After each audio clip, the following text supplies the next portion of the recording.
person in your life. If you're a human, you need to read this book at least once. Go to Amazon and get the Kindle version, or paperback, or an audiobook of A User's Manual for the Human Experience. If there's a toxic... Money, power, and respect are all yours at creditsuccesssecretsrevealed.com. Be seen as an industry leader. You can do it. The last application you filled out when it was time to hit submit, did your nerves spike? You didn't get the approval you seek, but there's a better way. We teach you exactly what to place into the right systems the right way the first time so you get approved. Get up to $100,000 in instant business credit. Many people will get cash on the spot. Use those two tools in your new corporate credit engine so you can walk into the bank and get your project funded today. It's all about today at creditsuccesssecretsrevealed.com. Credit Success Secrets Revealed is explosive and ignites instant results. Dial 1-800-707-8719. That's 1-800-707-8719. 1-800-707-8719. Or just go to creditsuccesssecretsrevealed.com. You're 6 minutes away from a live episode of Free Talk Live, brought to you by freekeen.com. Listen live at freetalklive.com. From Keene in the Shire, the Liberty Media capital of the world, this is Darryl W. Perry, host of FPP Radio News for Thursday, July 20th, 2017. Silver is trading at $16.27 per ounce. Gold is valued at $1,239 per ounce. Bitcoin is trading at 3.7 cents, and the average price of Bitcoin is $2,497. Antiwar.com reports U.S. officials say that President Trump has decided to formally end the CIA program to arm Syrian rebel factions, a program that has been active for years and highly criticized for having seen a lot of the U.S.-provided arms end up in the hands of al-Qaeda and other extremists. This arms smuggling scheme had long-standing problems and was frozen earlier this year because the rebel factions the U.S. was supporting have been fighting one another increasingly and have been less and less interested in fighting either the Islamic State or the Syrian government. This move will not end the U.S. arming of the Kurdish YPG, as this scheme is wholly independent from the CIA program and is being run directly by the Pentagon. The factions getting arms from the CIA are mostly based in Idlib, with some smaller groups along the Jordanian border. President Trump has been seen as sour on the CIA program since before he took office, complaining that the U.S. did not have good enough intelligence on who the rebels are and should focus on fighting against the Islamic State. Still, it took quite a few months to finalize his decision.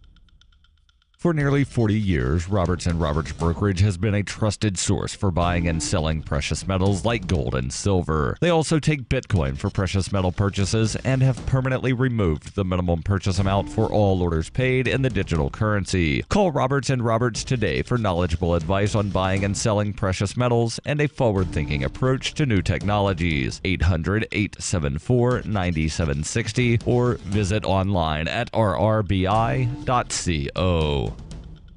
UPI reports the Department of Justice announced plans on Wednesday to again begin seizing property and money suspected of being used illegally in crimes, including drug-related incidents. The move is a reinstatement of a policy that President Barack Obama's administration had dropped. Attorney General Jeff Sessions announced the new policy in which local officials rely on the feds to ease the process of seizing assets from criminal suspects. The policy allows law enforcement to take property without a crime ever having been committed, without the person being charged or convicted.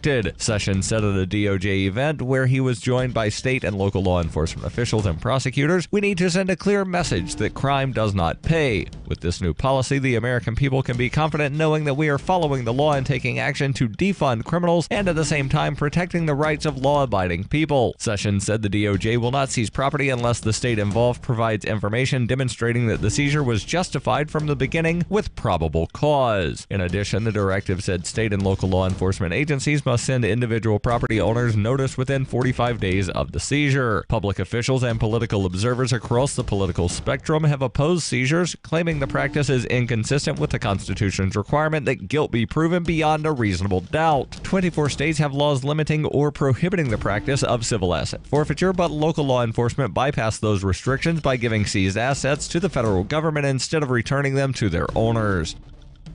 Born into a devastating world and raised among the crowd, the Cloudwalker assumes a new identity and begins the unrelenting quest for truth. In this epic journey, he discovers dark secrets about aspects of his previous life that he once trusted. Through the Journal of the Cloudwalker, he shares both the traumatic hardships and the eternal beauties of his experiences. Dear Society by the Cloudwalker is available from Amazon.com and all major bookstores.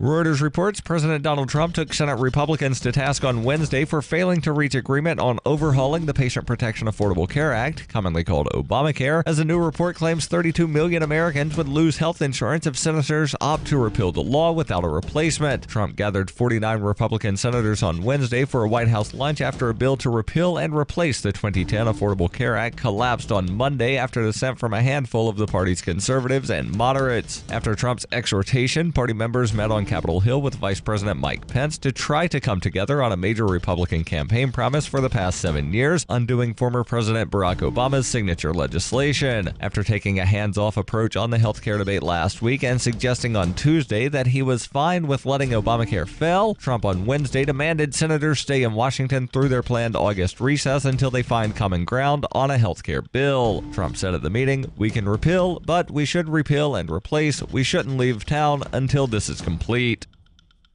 This has been FPP Radio News, online at fppradio.com. Many thought that a politician with a publicly inebriated lifestyle would be unelectable. But Dave Tillis has proved them wrong, winning over voters by loudly rambling on about issues they care about. Everybody's got to know that drunks are Americans, and we love America! And we want to make it awesome! Oh my God, let's do this! Let's be a senator! I love you guys! Tillis' total fearlessness and lack of inhibition seemed to speak to voters. This week, those supporters had something to celebrate as Senator Tillis proposed his first piece of legislation, the All Bus Stops Should Have Shelters bill. But does that mean you deserve to wake up in the snow? Hell no. Let's make a shelter on all bus stops. Ow! This idea is genius! This is the Onion News Network.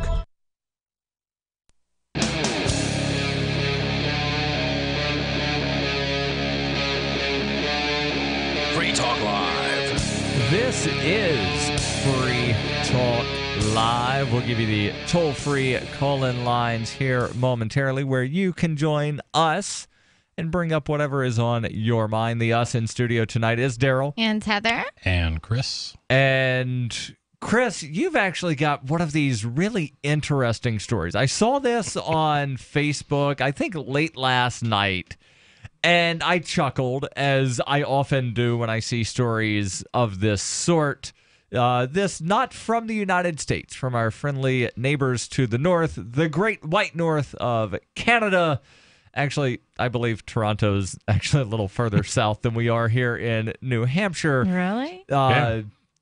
It's that part that sort of dips down into the United States. Oh. Yeah. But, this is one of these sorts of stories to where I've seen things like this, across the U.S. And it's always one of these stories that it's good for a laugh, and it always shows sort of the absurdity of bureaucracy. Your calls and thoughts welcome, 855-450-FREE. Again, story comes from Toronto.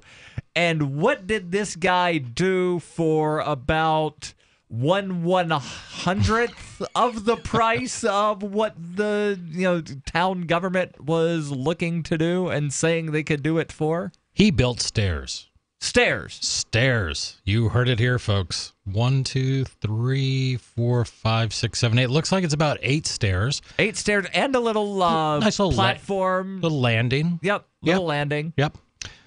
So this comes to us from CTV News. Toronto man builds park stairs for $550, irking city after $65,000 estimate. Wait, I gotta love government. So it's kind of like that whole bridge thing in Keene, right? Or any other bridge that government gets involved in. I'm going to get into the story and we'll talk about it. A Toronto man who spent $550 building a set of stairs in his community park says he has no regrets, despite the city's insistence that he should have waited for a $65,000 city project to handle the problem. The city is now threatening to tear down the stairs because they were not built to regulation standards. Now, someone could wind up saying, well, he should have, if he was going to do this, he should have built it to whatever the regulation standards are.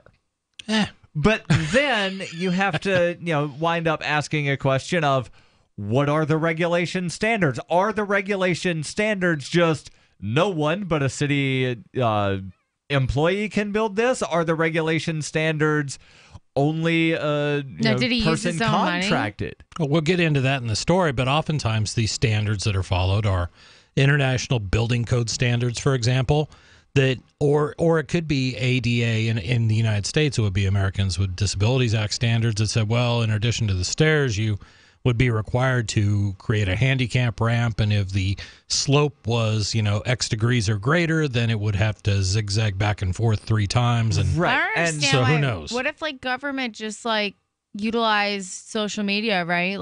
I mean, think about how useful of a tool the internet is. You could have everybody in the community that builds stairs for a living, right, put up on a flyer or on a website what their stairs would look like and the cost, and then members of the community could go to that website and vote which one they'd be willing to. That's where the bidding process came in, and the bids that the city got ranged from $65,000 to $150,000. So governments already do this thing called putting out a bid. Sure.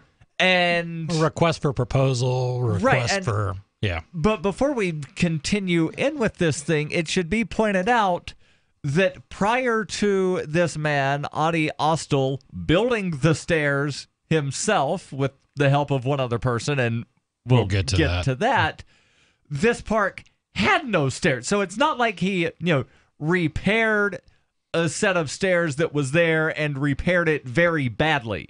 No, and there were no stairs. Exactly, and the story talks about why that was an issue. Retired mechanic Adi Ostel said he took it upon himself to build the stairs after several neighbors fell down a steep path to a community garden in Tom Riley Park in Etobicoke, Ontario. Ostel says his neighbors chipped in on the project, which only ended up costing about $550. A far cry from the $65,000 to $150,000 price tag the city had estimated for the job. I thought they were talking about an escalator, Ostel told CTV News Channel on Wednesday. Ostel said he hired a homeless person to help him and built the 8 steps in a matter of hours. Ostel's wife, Gail Rutherford, said the stairs had already been a big help to people who routinely take that route through the park. I've seen so many people fall over that rocky path that was there to begin with. It's a huge improvement over what was there. So this guy decided, you know what, the city is taking a long time to actually do this. Right, dragging their feet. They're going to wind up spending a lot more money than what it actually cost. I'll go ahead and do this myself. Right, probably. With his own money. It's not like one of the things, and we've covered this story numerous times, to where somebody decides they're going to fill in a pothole, so they go to the city DOT and wind up taking the tar and patch from the DOT and do the job. No. This guy bought his own equipment with money that he raised himself, and he did the job that the city was, thus far refusing to do. Do they actually let you do that? Go to the DOT and the guy tar and stuff? And no, so the guy that did that wound up getting charged with theft of city property. Of course he did. Unlicensed repair and some kind of renovation to government property without a permit. Honestly, this story, I don't know this for sure. I am speculating. I want to be clear about that. But I could see Audie sitting around the breakfast table with his wife, enjoying a cup of coffee first thing in the morning. Old retired guy sitting around with a cup of coffee, and his wife going, our neighbor fell down that steep path over there again. He's like, well, why doesn't the city just build some steps? I'm not going to wait on them. Let me run to Home Depot, Yeah. There's that homeless guy that's been hanging around. I'll get him to help me. We'll knock this out by noon. I'll be back in time for lunch. It honestly could be that fast. I have no idea. Right. And again, let me give another example of something, and this a lot closer to where we live. Some town council guy in Massachusetts was sitting town councilor. They had voted to repaint crosswalks. Okay. They were dragging their feet, never actually hiring a contractor, never actually getting the city road crew. So this guy in the middle of the night decides, screw it, I'm going to do it myself. Repaints the crosswalks. The horror. Wound up getting charged with, like some unlicensed renovation something. Right. And then they forced him to pay to undo the paint job that he had done that the town was dragging their feet on doing. This is government. This is how government works. And when you build a system that has no natural incentives, it has no price sensitivity. Right. Its only self-interest is basically to be self-perpetuating. I've got to demonstrate that my job is necessary and I have to continue. Then you have these kinds of absolutely absurd stories. And I'm going to read some more of this one. Yeah, because let's definitely jump back in. And again, your calls and thoughts welcome. 855-450-FREE. That's 855-450-3733. Austell says members of his gardening group have been thanking him for taking care of the project, especially after one of them broke her wrist falling down the slope last year. Quote, "To me, the safety of the people is more important than the money," Austell said. "So if the city is not willing to do it, I have to do it myself." City bylaw officers had taped off the stairs while officials made a decision on what to do with it. However, Austell has not been charged with any sort of violation. I'll say yet. Yeah, at least he's not been charged with anything ... yet. Right. And hopefully he doesn't get charged with anything. But the absurdity here is that the city council and city bylaw officer is probably going to demand that this set of stairs be destroyed so that they can pay their $65,000 to $150,000 to build it their way. And we'll hear from the mayor next. They know better than you. This is Free Talk Live. Ew, get the stinky dog away from me. Bad breath and bad gas. Petey stopped eating. All his hair fell out. Itching, licking, missing fur. At least $5,000 in vet bill. Creams, antibiotics, sprays. No results. Everything we tried failed except the Dinovite. DINOVITE.com. If you want the dog to be healthy, you got to feed it something healthy. The omega-3 fatty acids. Flaxseed, zinc, alfalfa. The digestive enzymes that are cooked out of regular dog food. Dinovite is nutrition. The shedding is stopped and the itching is stopped. Her coat is now soft, it's silky, it's healthy and shiny and glossy. She's got life. She's got energy. Tons of energy. No more bad smells. Dinovite's the bomb. Dinovite is the best thing that's ever happened to my dogs, besides me, of course. 859-428-1000. 859-428-1000. Dinovite for life. DINOVITE.com. It's about time something new came along for better selling and buying online. And I found it. What now, Marge? It's buysellmakeoffer.com. Never heard of it. It's a brand new company. That's why you've never heard of it. It's the newest and best way to sell any products online. I did all the research. Sell my car? Yes. Our home? Yep. My golf bag? Your golf clubs. All of them. How about your purse collection hoard? Hey, now. You said any product. Right. I did. We get 30 days free. And membership is only $9.95. Yep. And buysellmakeoffer.com will never charge item fees, ever. Never. And this is cool. Listen to this. You can even use Skype or video to show your items. That's cool. Yes. All we have to do is go to the website, sign up, and then load our stuff to sell. I love this site. Buysellmakeoffer.com. Buysellmakeoffer.com. You got it? Buysellmakeoffer.com. Buysellmakeoffer.com. Better selling, better buying. If you're looking for work, you know the math. There are many more applicants than openings, so you need to stand out, not blend into the blah, blah, blah your interviewer is hearing from your competition. Here's a tip. In your interview, you will be judged more by the questions you ask than the answers you give. Yes, do anticipate the obvious job interview questions and prepare concise, insightful, glass-half-full sounding responses. And you should interview your interviewer. Seem genuinely curious about what will help get results. With money and attention so scarce now, effective communication skills have never been more important. You want to cut through the clutter. For more tips for job seekers and making all the other conversations you have more productive, hit survivalspeech.com. I'm Holland Cook. For years, LRN.FM has had a listen line that you can call and listen to LRN.FM anytime. Now we're taking the idea to a new level with the LRN.FM audio on demand line. You can call 641-793-9660 anytime and listen to LRN.FM's live feed, and you can listen to a bunch of our original shows on demand. Long distance fees may apply. Just dial 641-793-9660 and choose from the menu 641-793-9660.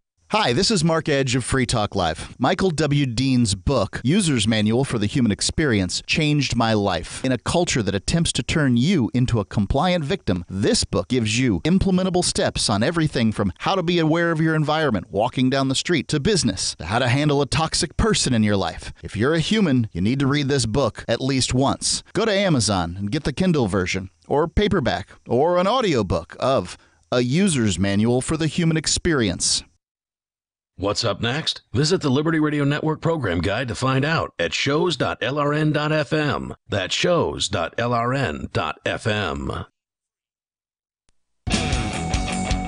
This is Free Talk Live. 855-450-FREE. That's 855-450-3733. In studio, it's Darryl. And Heather. And Chris. And we're talking about a guy in Toronto, or might be just outside of Toronto, decided since the city was dragging their feet on building some stairs, he'd go and build it himself. And, well, now he's found himself in some trouble.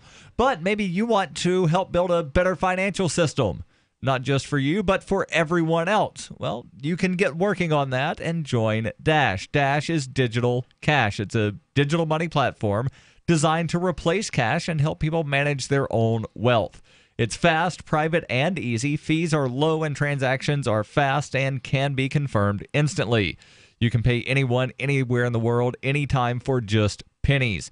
Dash is decentralized, run by users who earn rewards for helping run the Dash network and make governance decisions. Anyone can invest in Dash and earn rewards for helping run the network. Join Dash and help create a better financial system for everyone.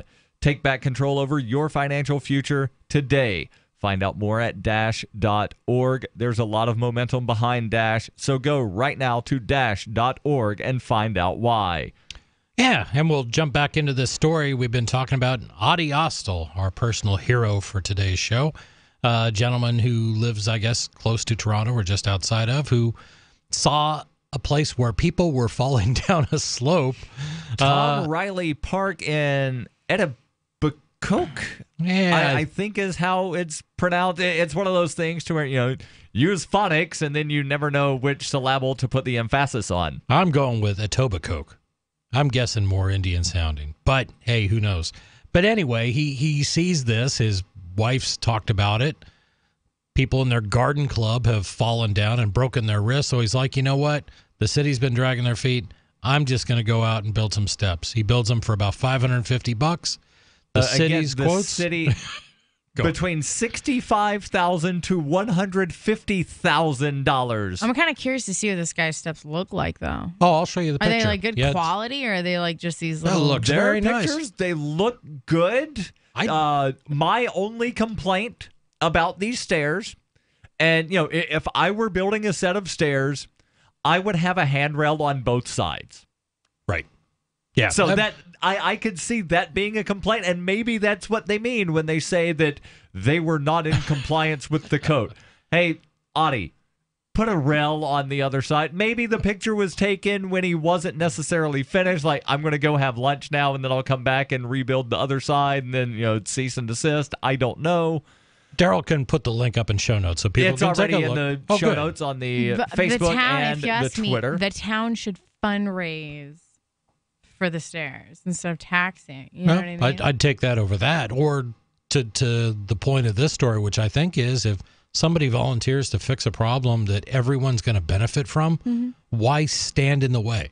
Well, I'm just I'm one of those people where like I can appreciate the finer things in life. Like I like those stairs, but I've seen prettier ones, and like I wouldn't be opposed to having a nicer little landscape there, you know, with little you know, but hey, I don't think, you know, everyone should be forced to pay into taxes and then have some random $65,000 number pulled out of a hat and then awarded to whoever. I think there's it's not going to be whoever. It's going to be somebody that's a friend of one of the city councilors. Yeah, exactly. That's what I'm saying is I think there could be other ways where, like I said, you could compete and have like a town website that had like all the local landscapers like come put up up with the best design. A design and then put a price tag on it, and then whoever in the community likes, you can vote, and if you vote, you have to contribute like $10 or something. And like, you get your name on the just step. Have, you know, a group called Friends of the Tom Riley Park, right? That decide, you know what, would be really nice to have some stairs. Oh, like those people Who that can build some sponsor stairs? a highway. We'll build the stairs. Right. You see those signs that say sponsor a highway or whatever, where you can like sponsor it and make a little section of the highway all pretty and. As long as you follow the state's guidelines on what you're allowed to do while you're doing that. Right. So this is the crazy part. This is undoubtedly a town-owned park. Yes. Seems like it. Town owns it.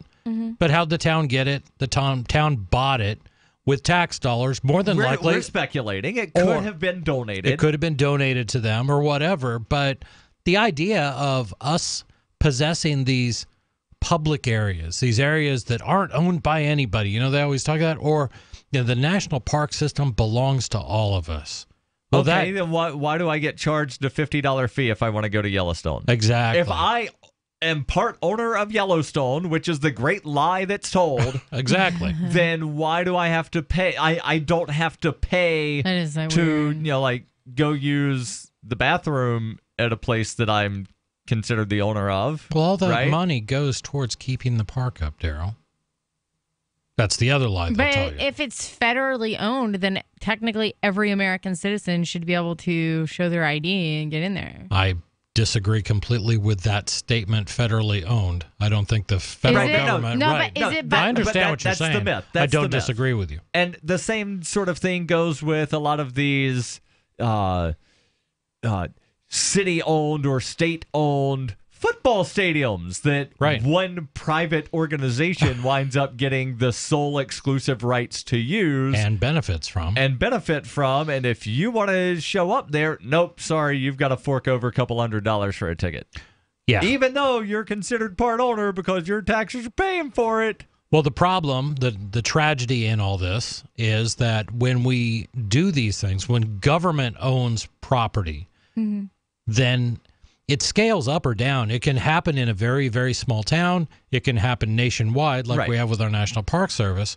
But there is still just this insane belief that none of these things could ever exist if it weren't for government. And a lot of people believe that. Right. We could never have our National Park Service if it wasn't for the Department of the Interior.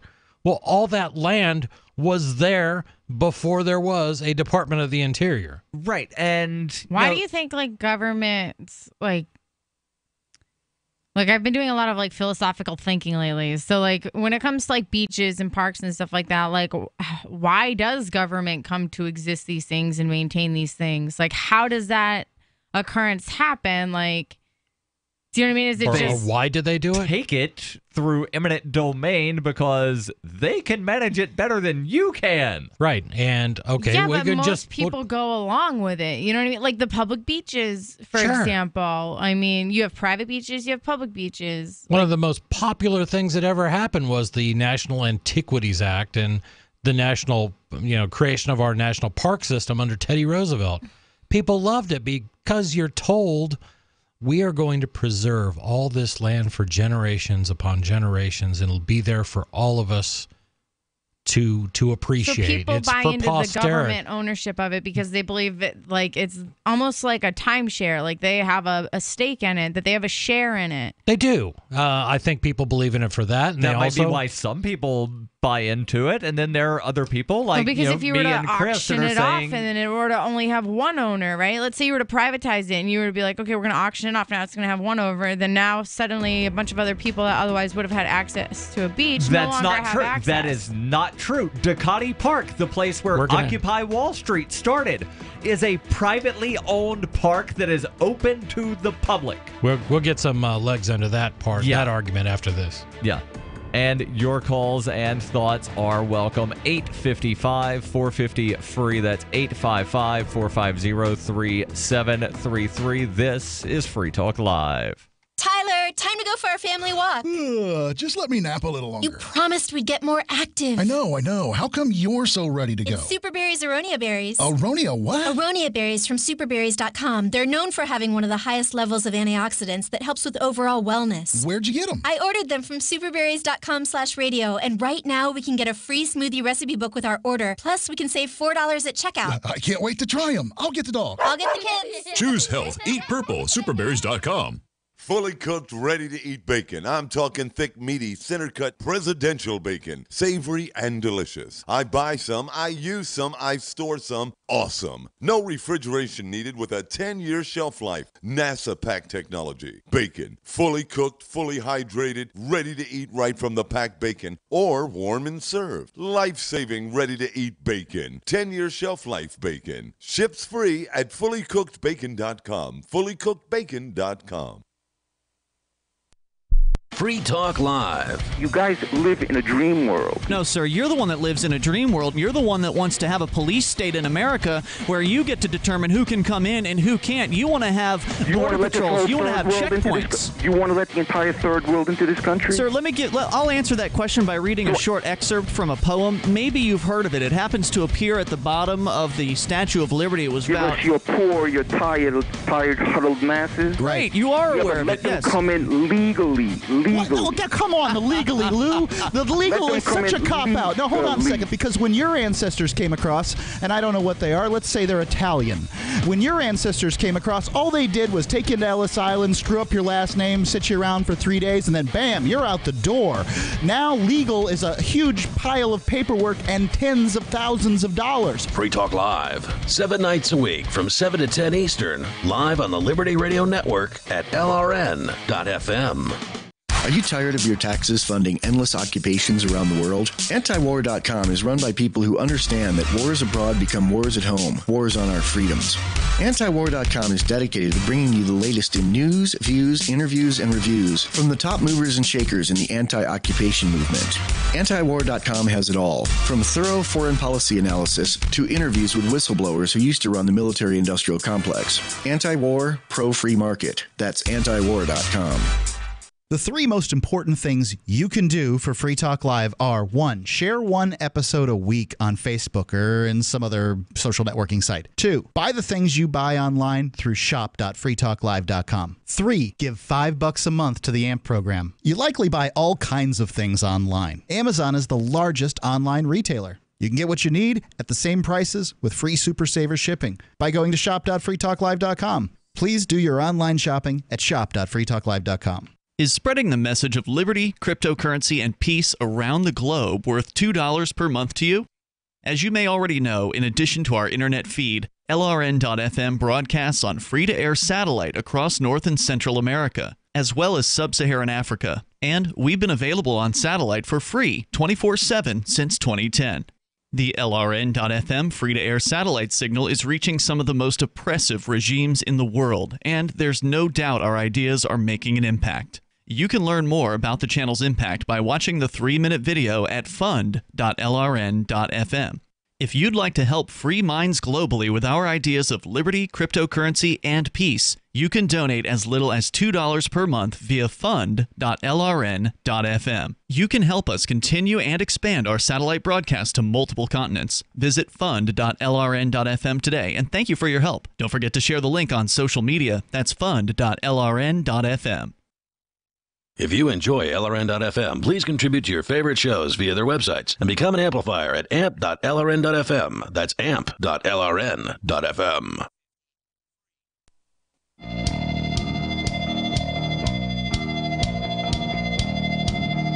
This is Free Talk Live, 855-450-FREE. That's 855-450-3733. We're discussing public property versus private property. And Heather, you had asked a question towards the end of the last segment of, if all of the public property were auctioned off to the highest bidder, then would that not mean that nobody could ever go to the beach and, Yellowstone would wind up being turned into a strip mall? Something along those lines.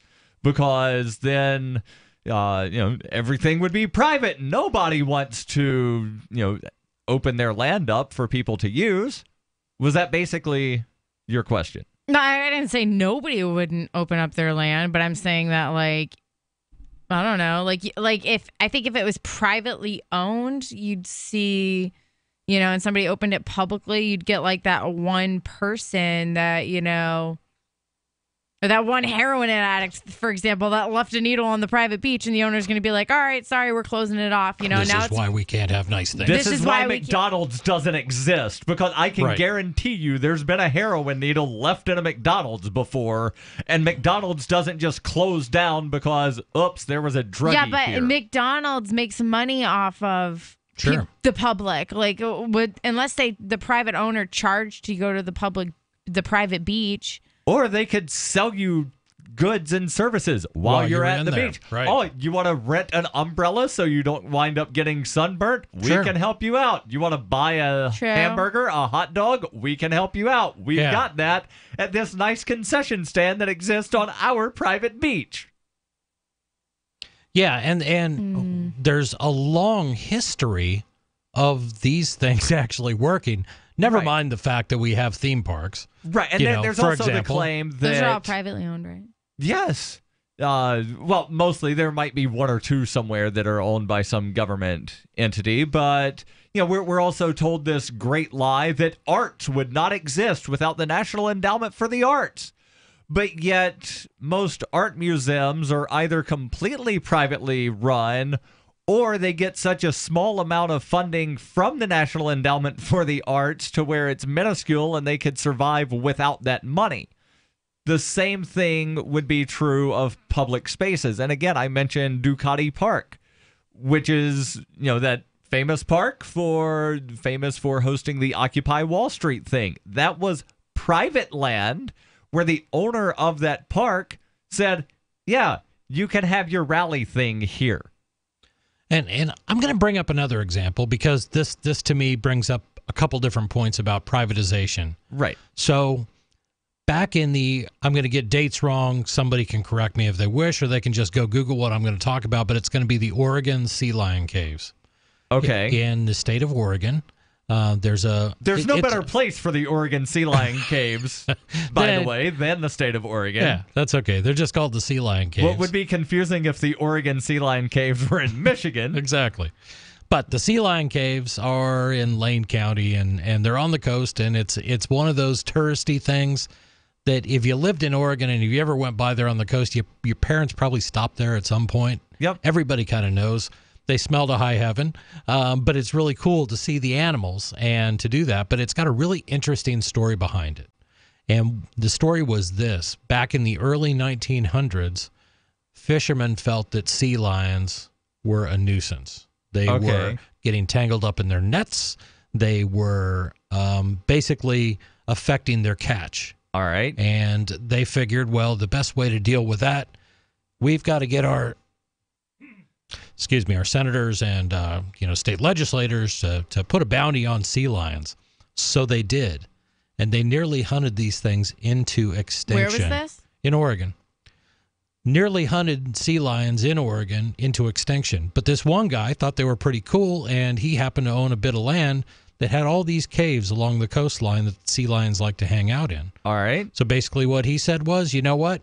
I'm going to create a public park here. This All is right. going to be it. I'm going to charge a couple bucks for people to come in and see it.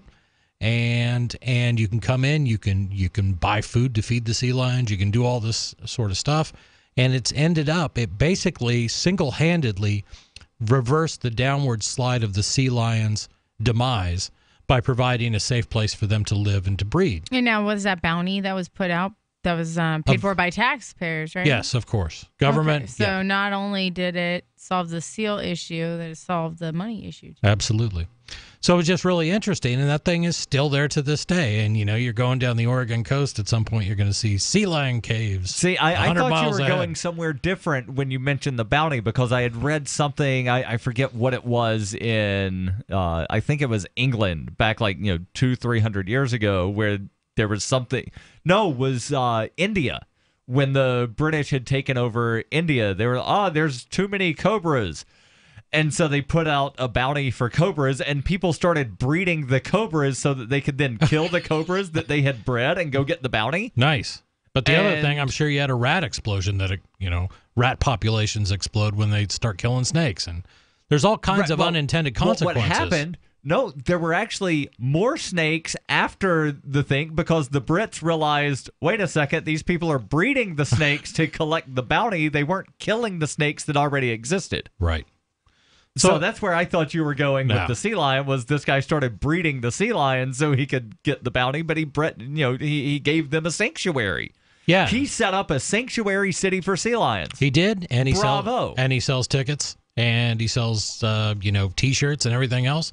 And this thing is self-funding. It's not bought. It's not paid for by tax dollars. Right. And this entire discussion on the public land versus private land and sea lions started because of the story we started the show with about a Toronto area man who was not happy that the city of Etobicoke, Ontario, decided that they were going to they authorized and then drug their feet on paying somewhere between $65,000 to $150,000 to build 8 stairs in a city park, the Tom Riley Park. So this guy, Adi Ostel, decided, you know what? I'm going to ask some of my neighbors to throw in some money so that I can wind up doing this job, go hire a homeless guy, because some of the people in the gardening club that use this park had fallen down. One of the people fell down, broke her wrist. So he said, you know what? Screw it. I'm going to go ahead and do this job myself. Well, now the city's not happy, and the mayor has some choice words here. Yes, Mayor John Tory acknowledged that the city estimates sound, quote, completely out of whack with reality, unquote, on Wednesday. Well, I'm glad he acknowledges that they sound completely out of whack with reality. And what's the next word you would have said? They are. Not they just sound, but they are. You could not even be reading this story, and after a politician says that, the next word is going to be either but or however. Right. In this case, he chooses however. He says that still doesn't justify allowing private citizens to bypass city bylaws to build public structures themselves. Quote, I think everybody will understand that it will be more than $550, he said on Wednesday. Yeah, it'll be about $600 once you add the other railing. We just can't have people decide to go out to Home Depot and build a staircase in a park because that's what they would like to have. Well, no, that's not the point. The city already acknowledged that a set of stairs needed to be there. Yes. It's not like he came up with this idea on his own. The city had these plans. This is where, and Chris, I want your thoughts here, because we're both firmly in the camp of governments should not own property. Right. What are your thoughts on collective ownership of property? So if a group called the Friends of Tom Riley Park, I have no issue with that, decided that they wanted to oversee this and say a board of directors of 5 people. Right. All right. So that's my thought. There should be, some group could own this and oversee it. And, maybe there already is a group called the Friends of Tom Riley Park. I don't know. But they're not paying for this. Taxpayers are. There's more. Your thoughts are welcome. 855-450-FREE. Do you want to help build a better financial system for everyone? Join Dash. Dash is Digital Cash, a digital money platform designed to replace cash and help people manage their own wealth. It's fast and easy, fees are low, and transactions are confirmed instantly. Dash is decentralized, run by users who earn rewards for helping run the network and make governance decisions. Dash is set up to succeed where other platforms have failed. Give it a try at dash.org. Help people take control over their financial future today. Find out more at dash.org.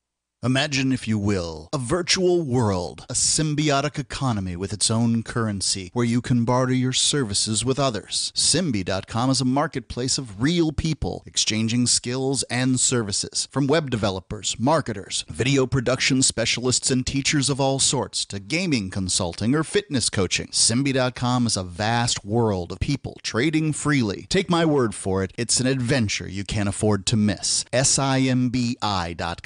Have you checked your Google search results lately? Search results are usually the first impression that people form of you or your business, so make sure that they create a positive impression with ReputationDefender.com. What the internet says about you can have a big impact on your life and your livelihood, even if it's not true. Fortunately, you can now control how you look online and in online search results with ReputationDefender.com. Call 800-831-0771 now. That's 800-831-0771 for your free reputation analysis. If you have negative material from an ex-employee, upset patient, or former client, newspaper article, legal issue, social media, or other source showing up in your search results, you can combat it with ReputationDefender.com. Our dedicated experts in patented technology can help make your online search results look their best. Call 800-831-0771 to learn more. 800-831-0771. That's 800-831-0771. Or visit ReputationDefender.com.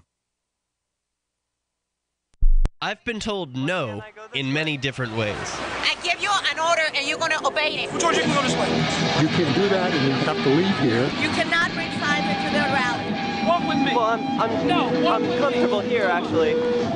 Whoa, Hey, who do you think you are? Excuse me. There is no video or audio allowed in this office. No, I have work today. You ain't going to make it. Wait on account. Now. Wait a minute. Whoa. Hey! Oh my God! Unbelievable! Why are you running from me? Because you scared me. What am I being detained for? You're being served. What is this? You're being served. What is this? Bureaucrats have a funny way of telling people no. That's the sound of the men working on the chain. Derek J's Victimless Crime Spree. Watch it for free and order the Director's Cut DVD at victimlesscrimespree.com. If you want to know the latest about Free Talk Live before we go on the air, all you need to decide is how you want it delivered. It's your choice. Visit news.freetalklive.com. You can get emailed announcements and participate in contests via our email updates list. Plus, we have a Twitter account that you can follow and a Facebook page where you can become a fan. So visit news.freetalklive.com to get news about Free Talk Live as soon as it's announced and the way you want it delivered at news.freetalklive.com. That's news.freetalklive.com. Radio is the most personal of mediums. I exist right now in your head. If you listen to Free Talk Live regularly, you know me. Free Talk Live is on more than 160 radio stations around the U.S. and has been downloaded on every continent around the world. Hundreds of thousands of listeners with ad packages from $600 a month to $6,000 a month. Imagine what we can do for your business, project, website, or idea. Email me, mark@freetalklive.com. You're listening to the best liberty-oriented audio streamed around the clock, on the air and online. This is the Liberty Radio Network at LRN.FM.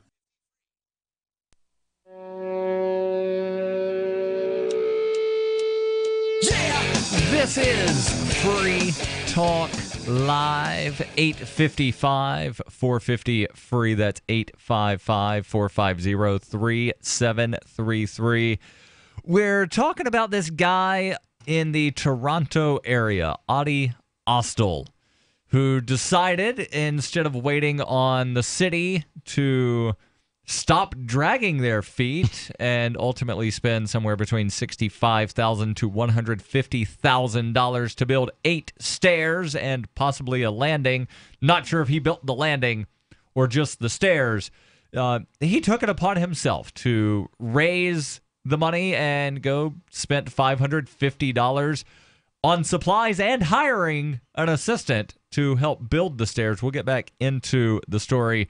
And again, the mayor had some choice words for Mr. Austell. Before we get back into that story, I want to make sure that I tell you about an economy where you don't need money. Talking about the sharing economy, talking specifically about Simbi.com.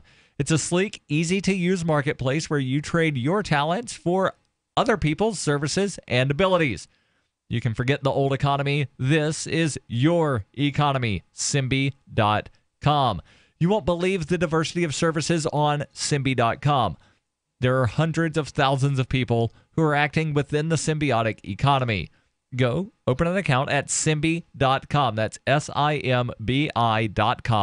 Take a look around. Post your services. Simbi.com. And we'll get back into this story. We where we last left off, the mayor stated that, my gosh, this is outrageous. How could we come up with a cost of $65,000 to $150,000 for that? And he said, but I also think that hold on. Let's give the actual quote here. He says, it sounds completely out of whack with reality. However, you can't just have people go bypass the city bylaws and build things themselves. Hey, you can't have people out there coming up with viable solutions, Darryl. That's what he's saying. You can't trust people to come up with viable solutions for their neighbors and themselves. Chris, if we let this guy build a set of stairs, then we got to let everybody build stairs, and then the park is just nothing but a big giant set of stairs. It's like a MC Escher nightmare. They all lead to each other. Nobody has common sense to realize that sometimes you can have too many stairs. Right. And this is just the thing. We'll just start building a stairway to heaven, and it'll be like the Tower of Babel all over again, but in this tiny little park in Etobicoke, Ontario. Yeah, but the idea that's being reinforced by the mayor is that you can't do things on your own, people. You have to trust government to do these things for you. Now, we're going to do it with your own money, which we're going to take under threat of force. The story continues.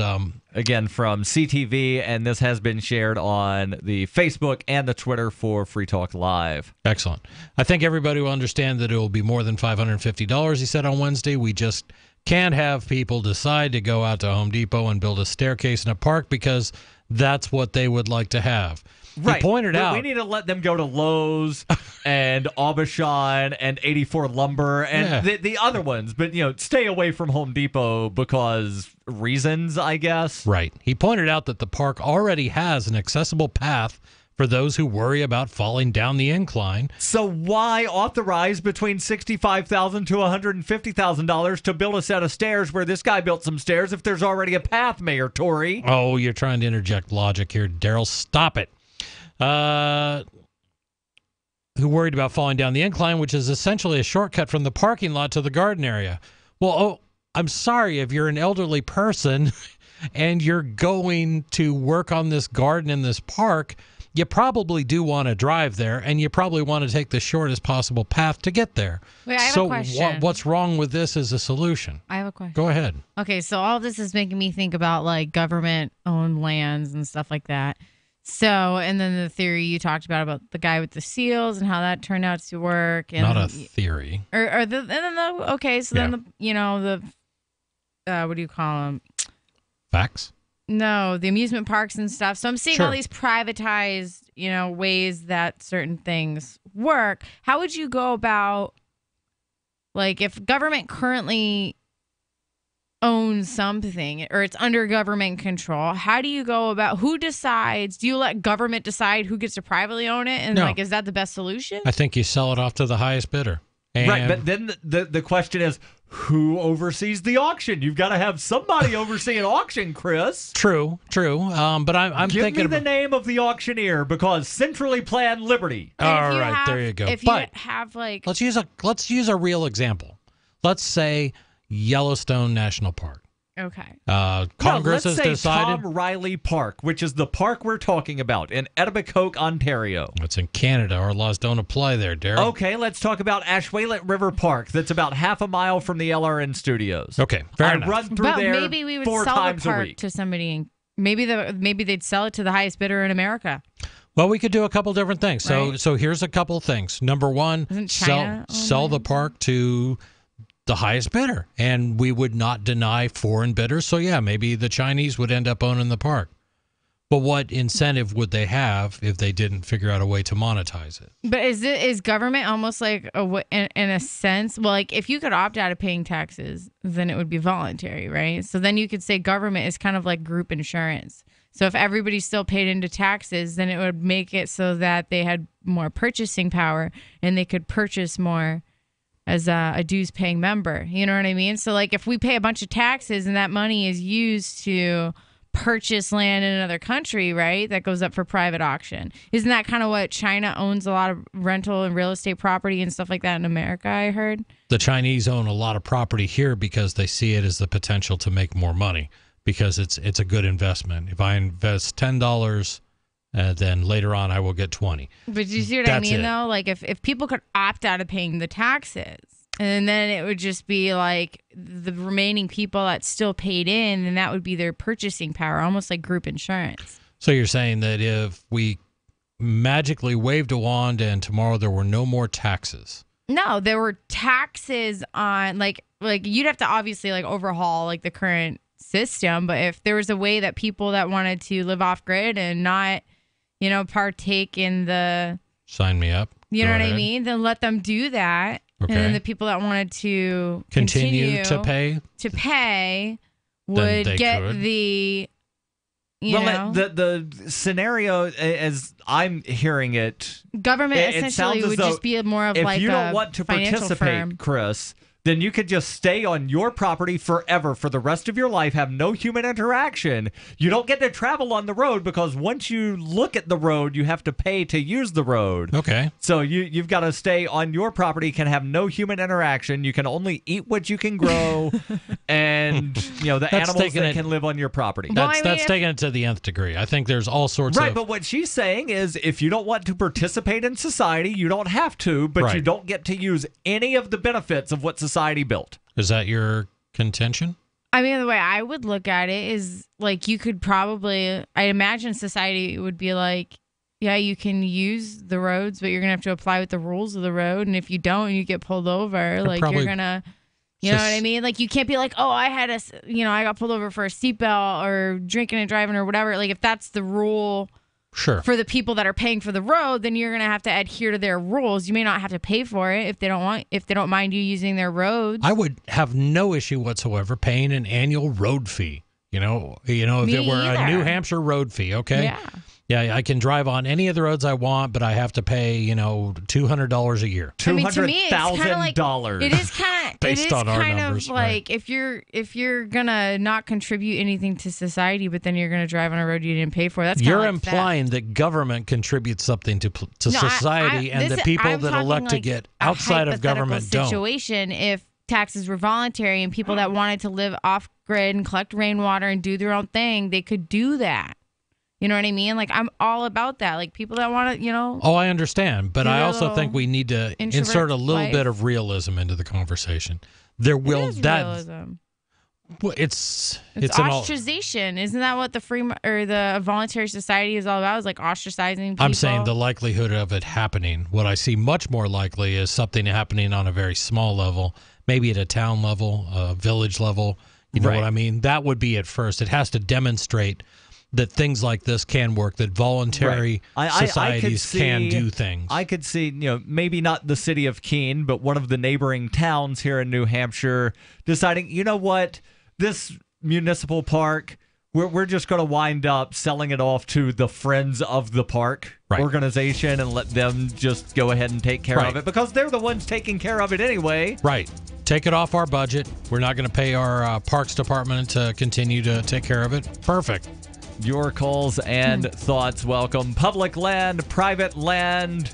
If everything were privatized yesterday, What would you wind up having to comply with everything that some bureaucrat comes up with because you walked on a sidewalk that one time? This is Free Have you Talk ever thought Live. about mining Bitcoin? Did the costs, constant equipment upgrades, and maintenance scare you off? Do you want to make Bitcoin every day in the same mining pool that Ian and I do? Pool.bitcoin.com. There's a 100% uptime guarantee. The website's easy to use, and you can calculate what you're going to make right there on the website at pool.bitcoin.com. Help steer Bitcoin towards the liberating currency that Satoshi Nakamoto meant it to be. I'm not just making money at pool.bitcoin.com. I'm doing activism while I sleep. Pool.bitcoin.com. This is Ed Lukasevic. And Cindy Lukasevic at Dinovite. This year, whenever you order a 90-day supply of Dinovite for your dog, we'll send you a free sample of one of the other doggy things we make.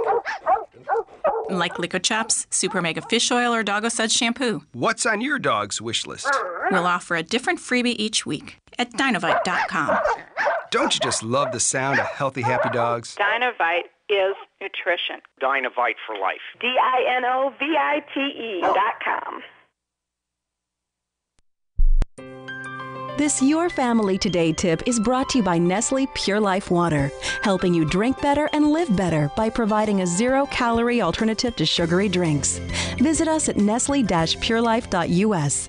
When kids are playing, they often don't want to stop to keep hydrated, so send them out with a bottle of water and encourage them to take frequent drink breaks, or call them inside for a quick sip. For more tips like these, visit us at parenthood.com/yourfamilytoday. Here's a chance to do a little activism while you're cruising Facebook, Twitter, or Google+.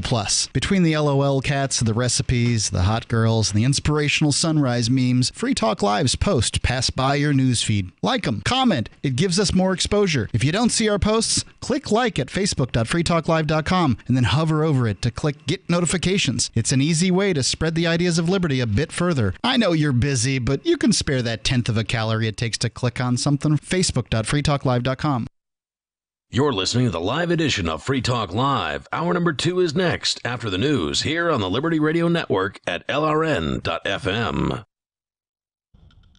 From Keene in the Shire, the Liberty Media capital of the world, this is Darryl W. Perry, host of FPP Radio News for Thursday, July 20th, 2017. Silver is trading at $16.27 per ounce. Gold is valued at $1,239 per ounce. Bitcoin is trading at 3.7 cents, and the average price of Bitcoin is $2,497.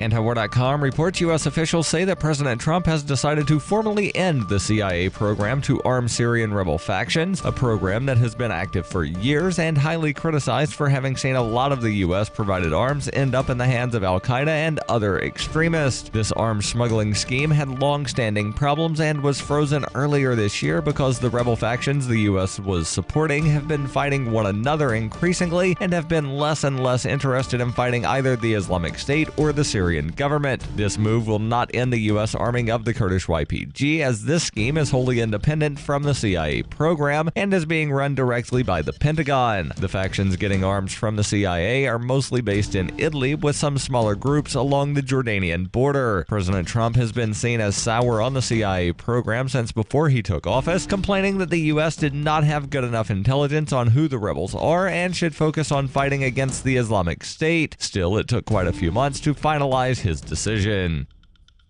For nearly 40 years, Roberts & Roberts Brokerage has been a trusted source for buying and selling precious metals like gold and silver. They also take Bitcoin for precious metal purchases and have permanently removed the minimum purchase amount for all orders paid in the digital currency. Call Roberts & Roberts today for knowledgeable advice on buying and selling precious metals and a forward-thinking approach to new technologies. 800-874-9760 or visit online at rrbi.co.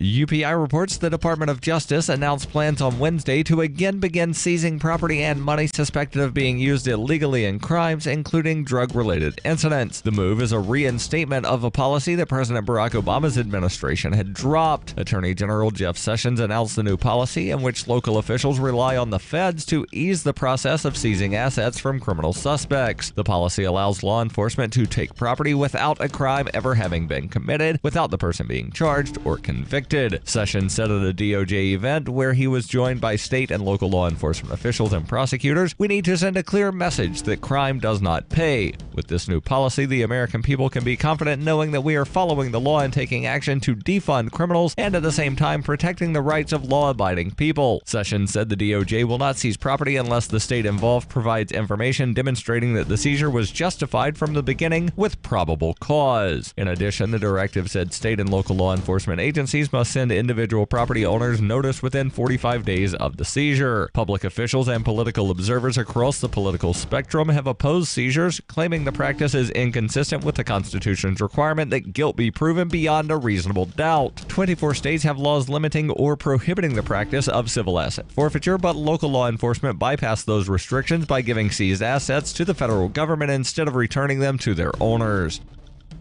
Born into a devastating world and raised among the crowd, the Cloudwalker assumes a new identity and begins the unrelenting quest for truth. In this epic journey, he discovers dark secrets about aspects of his previous life that he once trusted. Through the journal of the Cloudwalker, he shares both the traumatic hardships and the eternal beauties of his experiences. Dear Society by the Cloudwalker is available from Amazon.com and all major bookstores. Reuters reports President Donald Trump took Senate Republicans to task on Wednesday for failing to reach agreement on overhauling the Patient Protection Affordable Care Act, commonly called Obamacare, as a new report claims 32 million Americans would lose health insurance if senators opt to repeal the law without a replacement. Trump gathered 49 Republican senators on Wednesday for a White House lunch after a bill to repeal and replace the 2010 Affordable Care Act collapsed on Monday after dissent from a handful of the party's conservatives and moderates. After Trump's exhortation, party members met on Capitol Hill with Vice President Mike Pence to try to come together on a major Republican campaign promise for the past 7 years, undoing former President Barack Obama's signature legislation. After taking a hands-off approach on the healthcare debate last week and suggesting on Tuesday that he was fine with letting Obamacare fail, Trump on Wednesday demanded senators stay in Washington through their planned August recess until they find common ground on a healthcare bill. Trump said at the meeting, "We can repeal, but we should repeal and replace. We shouldn't leave town until this is complete." This has been FPP Radio News, online at fppradio.com. With weather conditions in the Sahara among the most brutal in the world, the desert is a place suitable only for collapsing, dying, and rotting. Starvation is just one of the many possible outcomes for the gazelle or desert elk. It could also suffocate in a sandstorm, collapse of dehydration, or be run over by a dune buggy. Only the vulture has the wherewithal to survive in this nirvana of death. They feed on the dead of the Sahara. Uniquely adapted to the rigors of desert life, the vulture usually dies of heart disease after becoming overweight from the feast of carcasses. The landscape of the desert is dominated by towering sand dunes made from millions of years of ground-up bones. Another day ends in the Sahara, Earth's largest, most uncomfortable tomb. This is the Onion News Network.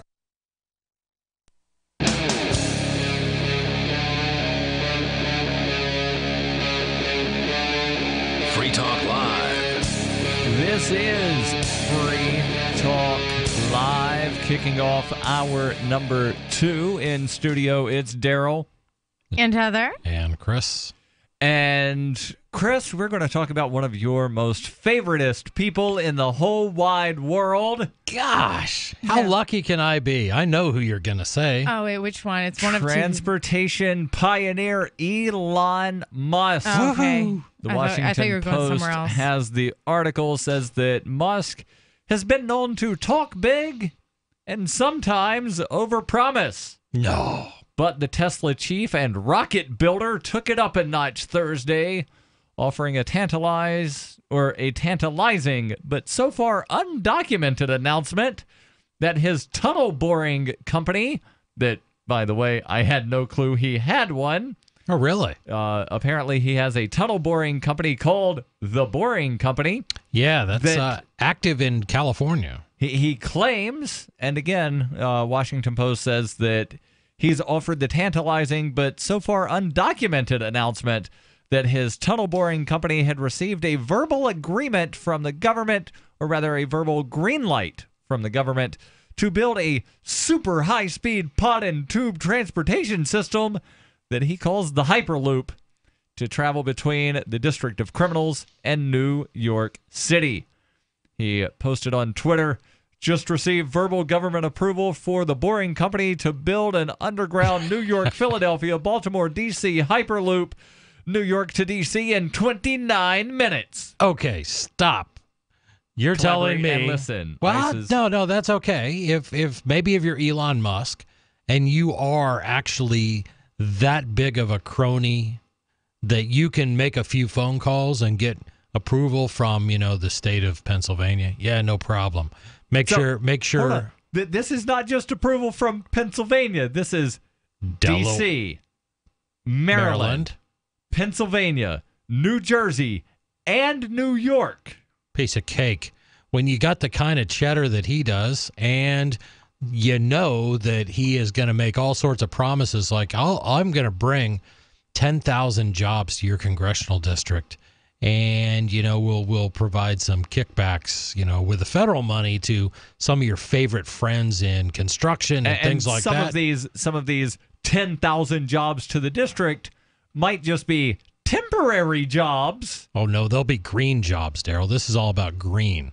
Temporary jobs. And I'm going to pause here. Sarah, who I know does not listen to the show other than when she's on hold, regular caller, calls in from Albuquerque. She called in last night about Zuckerberg going to build 2 huge giant buildings in the Albuquerque area. Great. And I went and pulled up an article from the Albuquerque Journal where, surprise, surprise, Facebook is getting, all kinds of government grants and benefits and tax breaks and this and that. After they finish building these 2 big giant buildings that are going to be, like the size of football stadiums. Sure. They're going to have like 100 employees at them.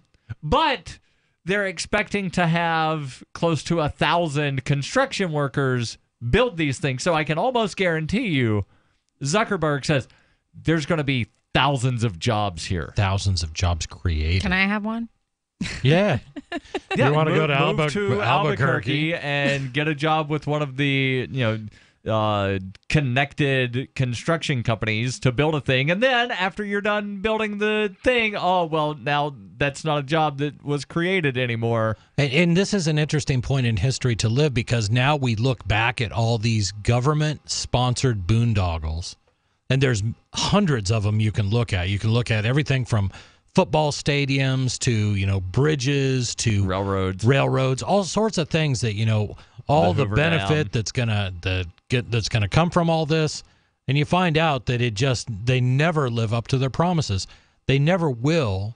Right. Because it's government who is benefiting first, and then it's all government's cronies who benefit second. Right. And the people, if it happens to benefit them, it's pretty much by accident. Well, the responses on Twitter were not necessarily ones of belief. Again, Washington Post has the story. They say that questioners on Twitter asked one of the most obvious questions. Who gave permission? Verbal. Elon Musk did not answer the questions. No, of course not. The article continues, but the Trump administration did not knock the notion down. Asked if they had given Musk verbal approval, a White House spokesman said, "We have had promising conversations to date, are committed to transformative infrastructure projects, and believe our greatest solutions have often come from the ingenuity and drive of the private sector." So here's what that means. What exactly does that mean? Yes, please translate from bureaucrat to normal speak, because I'm normally good at translating legalese, but bureaucrat speak is something completely different. I think the White House, and I think this is, I'll give this as sort of a prop to the Trump administration, recognizes that government engineering big things like this is not the best at it. They suck at it. But they do realize that they have to get people in bed in the private sector, and they know that they'll get tons of kickbacks and things like that throughout this entire project, and right. and politicians will support this, quote, transformative infrastructure project because this is a great solution, and so on and so on. Basically, you're talking about building a subway, putting it in a vacuum tube, so you have no resistance and speeds will be really great. Hyperloop. Just like throw out buzzword and exactly come up with a cool name for it. I know how he could raise all of the money for this without using any government money. 3 letters and 1 word. ICO blockchain. Just say you're going to put the Hyperloop on a blockchain and have an coin. ICO, and you'll raise $20 billion in like 2 seconds. Right. Because there are some people that think that Elon Musk can do no wrong. Right. And the Trump administration, should this debacle go through, and believe me, folks, just remember that word when I repeat it for you. Debacle? Debacle. This thing will likely never get built because you're talking about going through several states. You're talking about all the private landowners that this could impact, who will... Some of them are going to challenge the eminent domain because their government, if this were to happen, the government will come in and seize people's land. Your house can stay where it is. We're building an underground thing, so we'll just dig under your house. Yeah. Keep believing that. Believe that they will allow structures, residential structures, to exist on top of a high-speed rail. If you like your health insurance, you can keep it. If you like your house being on top of the super fast subway, you can keep it. Yeah. So this thing, something, right? This thing is never going to go anywhere, but it does give Saint Elon some good publicity, and it Musk. gives the Trump administration some way of saying, yes, look, we're forward thinking. Musk said in a later tweet the system would run from city center to city center in each case. Again, those cities being New York, Philadelphia, Baltimore, D.C., adding that there would be up to a dozen or more. Keyword there, up to. That could mean 1, that could mean 2, that could mean 11, that could mean 12. Up to a dozen or more entry and exit elevators in each city. Plug for the Otis Elevator Company, who will certainly be bidding on this. They smell money. Okay. His firm intends to build the system underground using an excavation machine. The futuristic concept. How futuristic is it to build a really fast choo-choo underground? They've had those for over 100 years. And practically, okay, talking about going through city center to city center, what's under most cities already today? Sewer systems. Sewer systems, water systems, and what else? Electrical lines. And subways. Yes. Yeah, so now you're going to contend with all the existing lines that are already there too, and all the utilities and everything else that's already there. But hey, no problem. We got a verbal okay. But St. Elon says that he can do it, and New York to D.C. in 29 minutes. Your calls and thoughts welcome on this, or whatever is on your mind. 855-450-FREE. That's 855-450-3733. Free Talk Live has partnered with Amazon, the largest internet retailer. Imagine a department store category, and Amazon has it. Books, electronics, office products, furniture, jewelry, automotive, toys, clothing, sporting goods, and dozens of other categories. Now you can shop and support Free Talk Live by entering Amazon through our website. Go to shop.freetalklive.com, and Amazon will send us a portion of your purchase. You're going to do the shopping anyway, so remember to enter through our site at shop.freetalklive.com. That's shop.freetalklive.com. What do you shop for that you could otherwise buy at Amazon? Pretty much everything, right? Amazon has competitive pricing and they deliver, and that's a big plus. If you could plan ahead in your shopping, would you be interested in saving up to 33%? There's a catch. You have to do your shopping in Bitcoin. But imagine those savings. It's like a huge raise. All you have to do is go to saveitpurse.com. We've saved thousands, and you can too. Plan ahead and save. SaveItPurse.com. BuySellMakeOffer.com is better than ever. I'm Pat Matthews here to tell you that BuySellMakeOffer.com, the revolutionary site for buying and selling anything and everything, just upped the ante. Go right now to BuySellMakeOffer.com and click the Sign Me Up button. When you do, you'll get the first month free, and then it's just $9.95 a month to be a member forever. And you don't need a credit card for the initial setup. Create your own store on the site and sell whatever you want, as long as it's legal, however you want, and sell an unlimited number of items. Create your own intro video to describe what your store is all about. Use Skype to see who you're buying from or selling to. Sell unused household items, as well as antiques, cars, televisions, collectibles, real estate. The possibilities are unlimited. Use social networks to promote your store right from our site. Remember, there are never any fees no matter how much you sell. Become a member today. I'm a member. Get all your friends to sign up too. This could become a great business for you. Sell whatever you want for the first 30 days free at BuySellMakeOffer.com.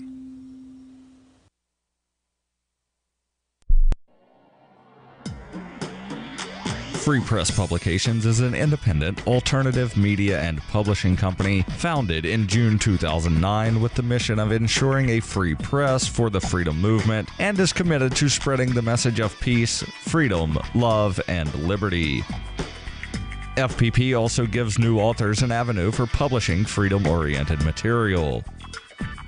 FPP brings you daily news and commentary on the website fpp.cc, as well as a daily 5-minute newscast, FPP Radio News, and weekly news, views, and commentary in the FPP Freedom Minute and Peace, Love, Liberty Radio at fppradio.com, and the monthly newspaper FPP News at news.fpp.cc.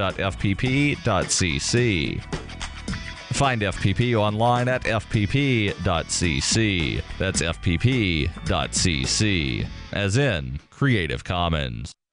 So you've heard all 3 hours of the latest episode of Free Talk Live, and you're still hungry for liberty-oriented audio content? Did you know that we have another 24/7 audio stream at lrn.fm? The Liberty Radio Network airs the latest episodes of some of the best liberty-oriented podcasts on the internet around the clock. In addition to recorded content, you'll also hear live shows like Free Talk Live, originating from our Keene, New Hampshire studio. So listen anytime at lrn.fm. That's lrn.fm.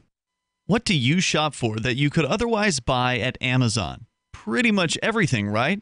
Amazon has competitive pricing and they deliver, and that's a big plus. If you could plan ahead in your shopping, would you be interested in saving up to 33%? There's a catch. You have to do your shopping in Bitcoin. But imagine those savings. It's like a huge raise. All you have to do is go to saveitpurse.com. We've saved thousands, and you can too. Plan ahead and save. Saveitpurse.com. While our satellite channel is free to listen to, it's not free for us. You can help us cover our satellite costs with the chip-in on the right side of the page at lrn.fm. This is Free Talk Live, 855-450 free. That's 855-450-3733. We're talking about Saint Elon, the guy that, wound up making a lot of money by having connections to government agents and government officials and bureaucrats and elected people. He's got a really, really, really big idea. We'll get back into the story, but first, I want to make sure that I tell you about Freedom's Phoenix. It's a liberty-oriented news aggregation site. Do you want the newest and freshest stories and perspective on current events from those who value liberty? freedomsphoenix.com has it. Their daily dispatch is the best way to stay up to date on science, technology, historical findings, liberty news, government overspending, and the rise of the police state. Freedoms with an S, phoenix.com. That's freedomsphoenix.com. In studio, it's Darryl. And Heather. And Chris. And getting back to the story from the Washington Post about Elon Musk and his claim that he wound up getting, quote-unquote, verbal approval for the Boring Company. That's a company that bores holes, not a company that is rather boring. The Boring Company, he claims, has verbal approval to build an underground Hyperloop from New York to Philadelphia to Baltimore to D.C. Will supposedly, if this thing ever winds up getting built and up and running, will supposedly get you from New York to D.C. in 29 minutes. Musk did not say who gave the permission, but he did wind up, according to the Washington Post, doing some moderating later in the day, sending out a tweet that says, "Still a lot of work needed to receive formal approval, but am optimistic that will occur rapidly." He followed that up with a tweet that says, "If you want this to happen fast, please let your local and federal elected representatives know. Makes a big difference if they hear from you." I love it. I love it. Nothing will help me get those federal dollars in my greedy little hands faster than if you start bugging your legislatures. That's what he's saying. And it, right. Geez, drives me nuts. And, because it's not just the money that he needs, but it's also the approval and eminent domain, again, in the District of Criminals, in Maryland, in Pennsylvania, New Jersey, and New York, to wind up being able to build this New York, Philadelphia, Baltimore, D.C. Hyperloop. And, depending on how he goes, they might wind up having to cut through part of Delaware. I don't know. Right. Well, I mean, you've got to look at the Boring Company's long track record of successes, especially in negotiating through. Well, considering that I've never heard of them until, 20 minutes ago. Oh, I have. Yeah, this was big news because he was going to. His first thing was he was going to start drilling holes in Los Angeles, and there was some concern about him doing that, hitting utility mains and things like that. Apparently he got all that done, so they dug some holes, and then they were going to do this huge Hyperloop, because that's a catchy phrase, at SpaceX's launch centers. They're going to do that.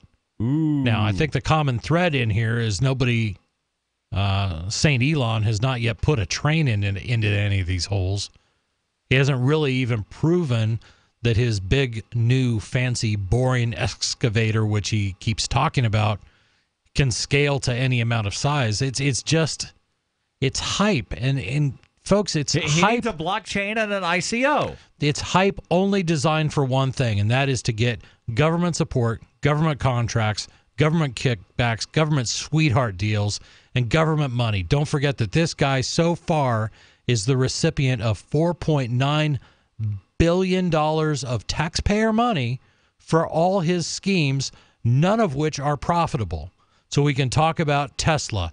Oh, my gosh, you're putting electric cars on the road. Well, each one of those cars is costing you, never mind how inefficiently he builds them. Right, but we discussed that a couple of months ago. Right. But it's thousands of dollars in tax credits or direct kickbacks to people to get them to buy these cars in the first place. We can talk about SpaceX. SpaceX is getting government contract money from NASA, even though they're not profitable. Right. But the money keeps flowing. Elon says, oh, we need more money to keep doing these NASA launches. So you, American taxpayer, keep giving Elon money just hand over fist. And this is one more way. I am convinced he's not even interested in technology anymore, which I think he was at one point. Mm-hmm. I think now he just sits around and noodles different ways that he can come up with a scam that will get him more money, more of your money through the government and taxation. I think that's it. I think he's kind of accurate. I think we're just going to keep hearing this string of wacky Elon Musk ideas that are earth-changing in life, and the only common thread... Right, and then in 20 years, it'll be like, oh, yeah, that's just another wacky Elon. Right, it'll become a joke. It'll become a punchline, or it'll a derogatory term. Wow, he really musked that one up. Or I just had a not-so-brilliant idea. Elon Musk will just, lend his name out to various things. We'll have Musk University, Musk Steaks... the Musk Hotel, and then Musk in golf courses. 24 years, Elon Musk will wind up being president of the United States. Oh, come on, Darryl, that could never happen. That's even good. That's if good. The article continues, even if federal official permission is forthcoming, the need for local permission is a potential major complication. Leif Dormsjo, director of the district's DOT, that being, I believe, the District of Criminals, said, "I'm completely unaware of any request to the district government to permit or review anything related to an Elon Musk project." Spokesman for New York Mayor Bill de Blasio said, "This is news to City Hall." City officials in Philadelphia said they've had no contact with Elon Musk. Spokesman said, "We don't know what he means when he says he received government approval. There are numerous hurdles for this Hyperloop technology before it can become reality." A spokesman for the Boring Company said, "We look forward to future conversations with the cities and states along this route, and we expect to secure the formal approval necessary to break ground later this year." Of course you do. And I sit here and I laugh and I go, as corrupt as our governments are, and I'm talking about local, state, and federal, and how big a crony that Elon Musk is and how good he is at gaming government, he probably will. That's the scary fact of this. Is this? You think he'll wind up getting the approval later this year? Probably not for all of it, but I'll bet he gets some approval probably within the next 3-4 months. It would not surprise me in the least. The article continues, skipping down a little bit. His plans appear to draw significant inspiration from the crushing road traffic in Los Angeles, which he has bemoaned on multiple occasions. In April, he proposed underground tunnels for that city that could ferry cars from one place to another at high speeds. But that's not happened. That's not gone anywhere. It's not only that, but he wants to do multiple tunnels, each underneath each one, so you have this 3D effect. It's insanity. Yeah. What are your thoughts on this Hyperloop proposal? Either of them, the one in L.A. or the one on the East Coast. This is Free Talk Live, 855-450 free. Is that Ellen painting her garage? Yesterday she was trimming her hedges. What's her secret? I heard she was eating this new super berry called the aronia berry. Aronia what? Aronia berries from superberries.com. They're known for having one of the highest levels of antioxidants that helps with overall wellness. Where can we get them? Go to superberries.com/radio. And right now we get a free smoothie recipe book with our order. Plus we can save $4 at checkout. I can't wait. I've got lots of projects I need to get done. Yes, you do. Choose health. Eat purple. Superberries.com. Hunters, anglers, campers, and survivalists. Get back to nature. Expand your horizons with the highest quality, most versatile, unique slingshots and sling bows on the market at slingbow.com. Slingbow products are compact and models start from just $17.98. They're perfect for your bug out bag or storing in your vehicle. Give yourself and your loved ones the excitement and tradition of slingbow. A new frontier in archery and truly modern twist on this primitive survival tool. Feel the thrill only at slingbow.com. On Free Talk Live, we're bringing people to the ideas of liberty every day. From wrestling superstars like Glenn Jacobs. You guys really are having an impact, I believe. Like I said, a lot of where I am now is due to listening to Free Talk Live. You changed my mind on some very important issues years ago. To random people tuning in on the radio. I was kind of stuck in the left-right paradigm. I heard your show by chance on a Saturday night. From there, I went on, joined the Free State Project, and become an amplifier. So, I mean, that's really the reason why I amp is because I know that if it wasn't for you guys being on as many stations as you are, I never would have found the ideas of liberty. Your amp will directly change more lives by getting Free Talk Live in front of people looking for talk radio online and on the air. When you amp Free Talk Live, you get perks like access to the AMP-only Facebook group and AMP podcast. Visit amp.freetalklive.com. Looking for a great real estate investment? Consider New Hampshire, which is ground zero for the Liberty Movement. Your first call should be to Mark Worden from Porcupine Real Estate. He's more than just a real estate agent. He's your New Hampshire concierge. Where are the best places to live? Do you want farm, city, the burbs, or forest? Do you want a duplex or multifamily building so that renters pay your mortgage? There are homes in all price ranges in New Hampshire, and Mark can help with financing too. Invest in liberty and property. Mark Worden can help. PorcupineRealEstate.com. LRN.FM is proud to announce our official listening apps for Android and iOS devices. Now you can easily tune into our streams anywhere, anytime on your smartphone or tablet.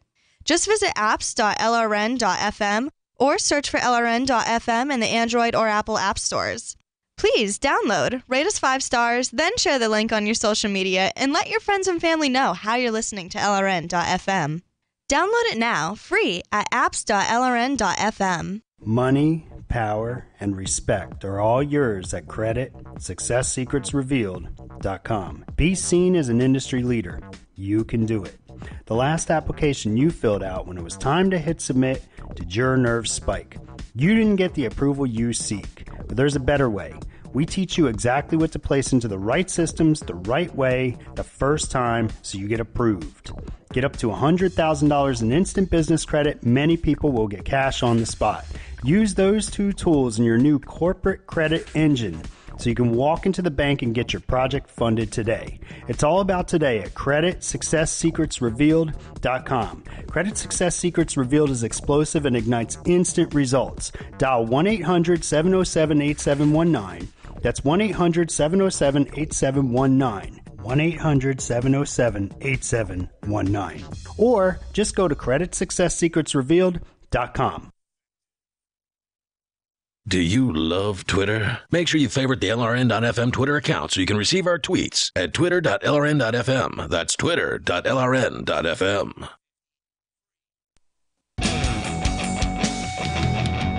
This is Free Talk Live.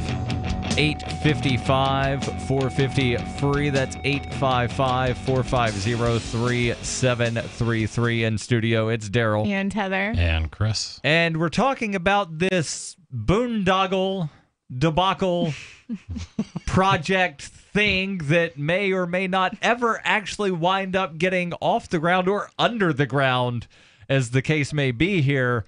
Talking about St. Elon's proposed Hyperloop between D.C. and New York City. He claims to have gotten a verbal agreement from some government official somewhere. Just from government. But according to the Washington Post, the director of Washington, D.C.'s Department of Transportation says he's unaware of any communication between the district and Elon Musk. New York Mayor Bill de Blasio says this is news to us. Philadelphia Mayor Jim Kenney says that there's been no contact between Musk and city officials, adding that we basically have no clue what you're talking about, and there are a lot of hurdles before this thing becomes reality. Elon Musk, on the other hand, says that he hopes to have all of the formal approvals by the end of the year. The article continues, building a Hyperloop above ground comes with enormous physical and regulatory challenges, which may be one reason Musk is considering going underground. Jeez. Not, like doing it without government permissions, but actually, taking the project beneath the surface of the earth. Yep. Using this boring tool from the Boring Company to bore a big giant hole that he'll put a really, really fast train into. And the article continues. It says, because Hyperloop technology involves traveling at extremely high speeds, any major turns could subject passengers to undue gravitational forces. Oh, jeez. I just got to stop you here because we keep talking about Hyperloop and Hyperloop technology. There is no Hyperloop, folks. You can't go anywhere in the world and go ride the Hyperloop. It is hyperbole.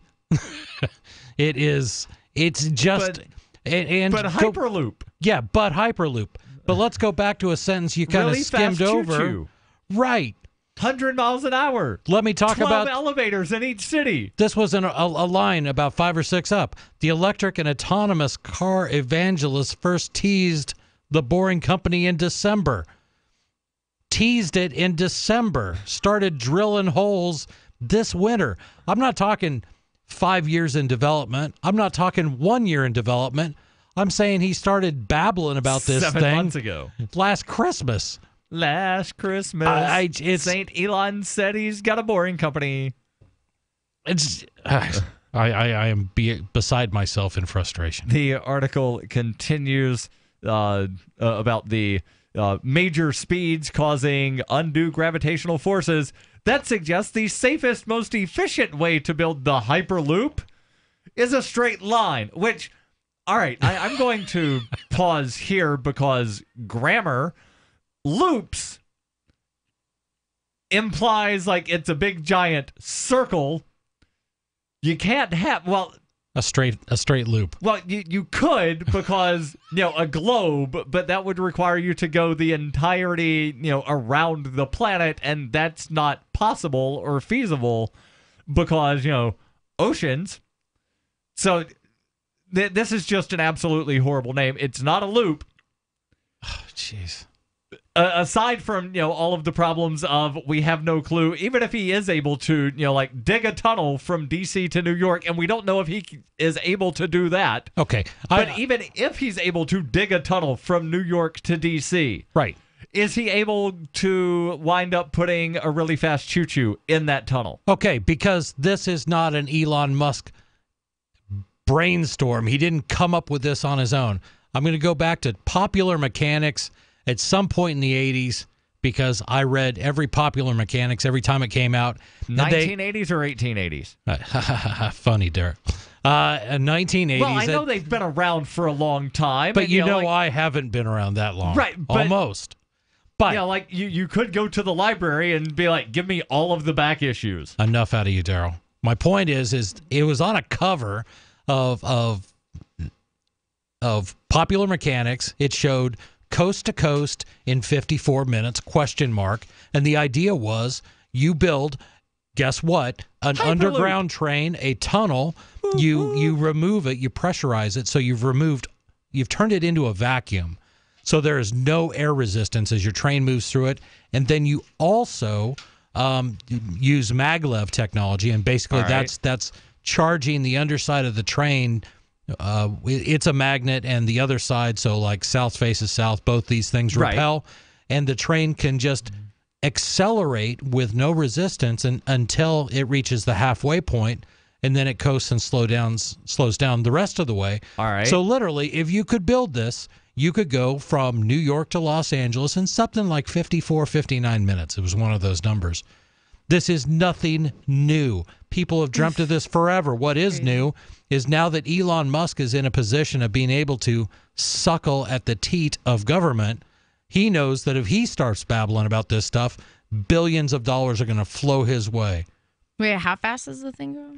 It could get up to tens of thousands of miles an hour if you did it over a great enough distance. Right, and the claim here is... So it's almost like an airplane under the freaking ground, right? Faster than. Yeah. Potentially faster than. Yeah, it's cool technology, but this has New been York in to the... D.C., 29 minutes, that's faster than an airline flight from New York to D.C. And then you don't have to sit on the runway for 20 minutes waiting to take off at LaGuardia because there's always a bunch of airplanes taking off at LaGuardia, not to mention the other 5 airports that are within like a 40-mile radius. But again, there is no Hyperloop technology because a Hyperloop does not exist. There is not one that Elon Musk has built. And for him to say that I'm going to have all the approvals be ready to break ground within 6 months should tell everybody that this guy is wired into government like nobody's business, and he's going to profit. Yeah, it's taking Massachusetts over 2 years to enroll marijuana dispensaries, but this guy can excavate a freaking 10,000-mile-an-hour train in 6 months. Sure, piece of cake. The article continues. There's just one problem. Well, I'm going to disagree with that, and Chris, please let me continue. I'm just shutting up. Above ground, you need to worry about permits and land rights. Elon's original vision budgeted for $1 billion. Now, if it goes underneath your house, does that mean you get a say in it? I'd say I would insist upon it. Do you own the dirt underneath your house? Well, how far down? That's a question. They say subterranean land rights may be less complicated, but if you go deep enough, and at least you won't have to worry about plowing through buildings. Musk isn't the only one working on Hyperloop technology, although he has done much to popularize the concept in recent years by open sourcing the idea. do they even know what open sourcing an idea is? I don't think so. Do they understand words at the Washington Post? No. Well, this brings in, though, like a kind of an interesting topic, right? Like, what if people start building into the earth? Like, then do you pay, like, property tax? If you don't really have property, you're just, like, in a hole in the ground? Well, that's a question. And then there's also questions about, how far up into the sky do your, land rights go? There are some people that claim, land rights go all the way until, infinity. So if Jupiter ever winds up being exactly over your house, technically you own Jupiter for 0.5 milliseconds. But then there's other people that say, well, no, you only own up until, whatever you can build to. That's as high as you wind up actually owning. So, it's one of these questions of, how far down into the ground do you own? If you could dig it with a shovel, then, and you find some gold, plutonium, platinum, do you own it? Or, no, see, that was 12 feet down. You don't own down to 12 feet. This is where, governments come up with stupid rules. Your calls and thoughts welcome. 855-450-FREE. This is Free Talk Live. Do you want to help build a better financial system for everyone? Join Dash. Dash is digital cash, a digital money platform designed to replace cash and help people manage their own wealth. It's fast and easy. Fees are low and transactions are confirmed instantly. Dash is decentralized, run by users who earn rewards for helping run the network and make governance decisions. Help people take control over their financial future today. Find out more at dash.org. You've said it yourself. We need a healthcare system that focuses on health, not sickness. Health insurance pays for treating sickness but gives you nothing for being healthy. There's a free market healthcare company that gives you freedom from health insurance. They give you a proactive health assessment daily, no charge 24-hour access to doctors. Check them out right now at healthexcellenceselect.com. Any kind of doctor, traditional, integrative, chiropractic, acupuncture, and massage. You'll love the service and price. healthexcellenceselect.com. healthexcellenceselect.com. Have you checked your Google search results lately? Search results are usually the first impression that people form of you or your business. So make sure that they create a positive impression with ReputationDefender.com. What the internet says about you can have a big impact on your life and your livelihood, even if it's not true. Fortunately, you can now control how you look online and in online search results with ReputationDefender.com. Call 800-831-0771 now. That's 800-831-0771 for your free reputation analysis. If you have negative material from an ex-employee, upset patient, or former client, newspaper article, legal issue, social media, or other source showing up in your search results, you can combat it with ReputationDefender.com. Our dedicated experts in patented technology can help make your online search results look their best. Call 800-831-0771 to learn more. 800-831-0771. Cognitive dissonant, are you there? Yes. What's your topic? Understanding your credit score is the first step towards managing and improving it. This is Charlie Sundstrom with your Van Dyke Mortgage Minute. The most influential component of your credit score is your payment history. Almost equally as important is the amount you owe on credit accounts. Also impacting your score, but to a lesser degree, are the length of time you've utilized your credit, the number of new accounts, credit inquiries, and your various types of credit accounts. To help achieve or maintain a healthy credit score, have a system set up to assure your bills are always paid on time. Don't max out your cards. It's better to have a high credit limit with a low balance. Never close old accounts. The age of these can actually help your credit score. But don't be afraid to use your credit. You need several accounts in order to have a credit score. Just keep the corresponding payments within your means. For your mortgage pre-approval and refi needs, start by visiting VanDykeMortgage.com. Corporate NMLS 3035. Van Dyke Mortgage is an equal housing lender. Charlie Sundstrom, NMLS 134251. You may already know about the Free Talk Live audio on demand phone line at 641-793-9660. Did you know that not only can you listen to Free Talk Live via your phone, you can also leave a message and have it delivered to Free Talk Live's hosts? To leave us your thoughts, just dial 641-793-9660. That's 641-793-9660. Press 2 for Free Talk Live, and then hit 0 to leave your message. Are you tired of governments murdering people around the world? Stop using their money. There is an alternative. Bitcoin is a stateless free market non-political currency. Bitcoin cannot be inflated or controlled by any government. By using their money, you are helping the state. Stop doing it. You have an incredible alternative available now. Learn it, use it, spread it. Get started with Bitcoin at bitcoin.com. That's bitcoin.com. If you enjoy LRN.FM, please contribute to your favorite shows via their websites and become an amplifier at amp.lrn.fm. That's amp.lrn.fm.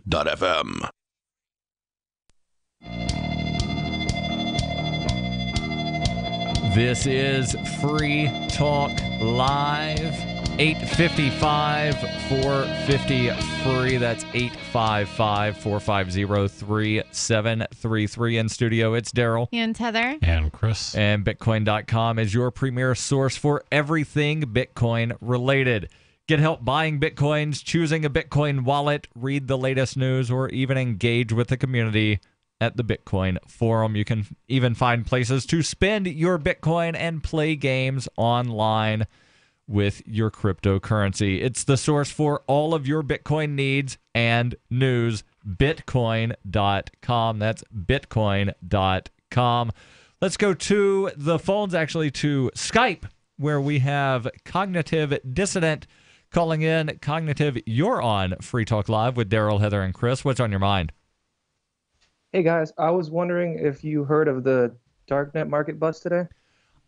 I did, and I've actually got a story in the show prep here, headline from the New York Times. We discussed last week the Alphabay getting shut down. Apparently, one of the markets that a bunch of Alphabay vendors and customers had gone to, Hansa Market, was just busted. And I've not read a lot about this, but like I said, I did have this in the show prep. So do you have anything other than just it happened? Well, I guess it got busted like about a month ago, and the Dutch police have been running it since then, gathering information on people. Right. Wow. Wait, what got busted? I'm a little out of the loop on this The story. Hansa Market What is that? was an online market, was a competitor to Alphabay, competitor to Dream Market, Agora, which I think Agora shut down a while do they back. sell? These are all things that are similar to the Silk Road, which was an online darknet marketplace where people could buy and sell whatever they wished. And some of those things were illegal, like drugs. Or weapons or things like that. Some chose to do weapons. Some of the marketplaces would have prohibitions on certain things. True, very much so. And they all had their own set of rules. The underlying key was most of them have some sort of a rating system so that when you made a purchase, you could rate how good the seller was and how good the product was, which was useful information. Yes. And frequently they would use an alternative currency as payment. Right. So if somebody left a review of 1 star out of 5, this wound up not being the correct weight and not being, what I ordered, then people would know, hey, don't buy from this guy. But if you've got somebody with, like a 4.5 or a 5-star rating that's had hundreds of transactions and reviews, all right, chances are you're going to get your product, you're going to get it in a timely fashion, and it's going to be exactly what you ordered, possibly better quality. Right. And here's where it comes into play. And Heather, you brought up drugs, which was one of the things that Silk Road was very much known for, and Alphabay and these others are probably very well known for. The contention is by law enforcement and by politicians that these things are a threat to public safety because they are selling drugs, and anybody can go online and pay for them and have them shipped right to their door. I contend, and many others contend, that this actually makes the world a safer place, and that these things benefit our society. Because, as Darryl explained, if you sell, let's say somebody's selling heroin, okay, if you're a heroin addict, you could either you have two choices. You can go down and meet the guy behind the warehouse on the outskirts of town and get whatever he says is in his baggie. Right. It may be heroin, it may be heroin and fentanyl, it may be God knows what. Something with Drano. Heroin and some baking soda. Cut it down a little bit. Right. It could be anything. But if you have a rating system and people were able to go on to a place like the Silk Road or Alpha Bay or things like that, and they said that this is pure heroin and this is the recommended dosage or whatever, it's very strong, or it is cut to 50% and whatever. Right. But you had an indication and the reinforcement of other people who had tried it of what it actually was. Well, I just think not there's only too that, much of... not only that, but also let's look at what happens if you wind up having a bad transaction behind the dumpster. Right. But I think I want to stress another little point here, right? And I think a lot of times when people hear of like drugs and stuff like that, they automatically go right to the argument of drug users and people that abuse drugs, when even the drugs that are abused still have an intended purpose. Not only that, but let's say you're into science, right? And you want to maybe research further into the effects of these drugs, and you want to do so, and you want to do like controlled setting experiments, or expand on new things. Like it's and not you can't do everybody, it through right. You can't do it through your university because federal law prohibits you from doing exactly. it. So, I think that when you think of like getting drugs, off the market, let's say you have a sick relative or you can't get access to something and you can get it elsewhere, and, you want to just try to see if it's going to help someone's symptoms. I don't think, not everybody's out there looking to like, shoot up with a needle or something like that, where they might have another reason to buy something off the black silk web or whatever. Even if it's like look at the EpiPens my mother uses, for example. The costs of those are so high that it invites people to get it in other locations and then sell on the dark web to people in America. That it's the reason Eric Garner was selling loose cigarettes from another state, because the taxes and fees and everything were so high. Right. But again, let's look at the other way that the dark web winds up reducing violence. Let's say, Chris, me and you have a transaction behind a dumpster at the food co-op. Yep. And, transaction goes okay. I wind up having, a home test kit or something, and I test, oh, wait, this is only 80%. He told me it was 100. Right. And so then I tell everybody I know, hey, don't buy from Chris. His stuff is bunk. Right. Then what happens? Oh, hey, Darryl, I've heard you've been talking stuff about me. Right. And then, if I'm lucky, you just beat my ass. Right. If I'm not lucky, you shoot me a couple of times. Right. Mm-hmm. Because you don't have that on the dark web, because you've got people leaving these reviews anonymously. Right. Just like people leave reviews on Amazon or on eBay. Right. I bought this. It wasn't what he said. And then people know, hey, you might not be getting exactly what you're intending when you buy from this person. See, my thing is I'm more concerned about like the dark side of the black web, whatever you want to call it, like child trafficking and human trafficking and stuff like that, But that... Like, I wish we could just decriminal or legalize all the drugs, like like they have in other countries, and just treat people with addiction, and that way you're not lumping nonviolent stuff with like human trafficking. Right, but it's such a canard. It's the belief that we can, if we just do away with this technology, or if we just monitor it, if we just get our police involved in that, we will stop human trafficking. We will stop child pornography, and it's false. You don't.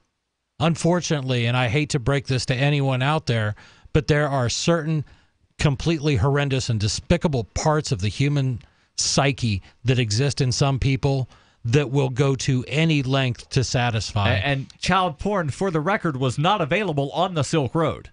Yeah, for example. That was one of the few things that was not allowed on the Silk Road. But people always go of, well, if we allow dark webs to exist, then there's going to be child prostitution and child porn. Well, you can't send a prostitute through the mail. Right. But the theory that if you just shut down this technology, or worse, that you invite in government intervention or surveillance or regulation of it, that you will stop these things, you won't. It just never happens, and it's sad. And this is where we're at as a species, that we believe that because of our technological advancement, we're creating these things, that we're just as big a problem in ancient Greece as they are today. You know, it sucks. It's horrible, horrible behavior, but it's going to exist whether there's a dark web or not. Cognitive, did you have more thoughts on this? Yeah, I just, wanted to, I guess, make a, PSA that anyone that has used Handsome Market in the last month, especially the police have access to a lot of that information. So be very careful. And then also, there are rumors that Dream Market is also compromised. So my advice to anyone that uses the markets would be hold off, see how things shake out. Yeah, and I actually see here a little bit further down in this New York Times article where somebody posted on Reddit, don't make any new orders on any darknet markets. Yep. So chances are they are all compromised at this point. Cognitive, thank you for the call. Your calls and thoughts welcome. 855-450-FREE. That's 855-450-3733. This is Free Talk Live, hour number 3, coming up after the news.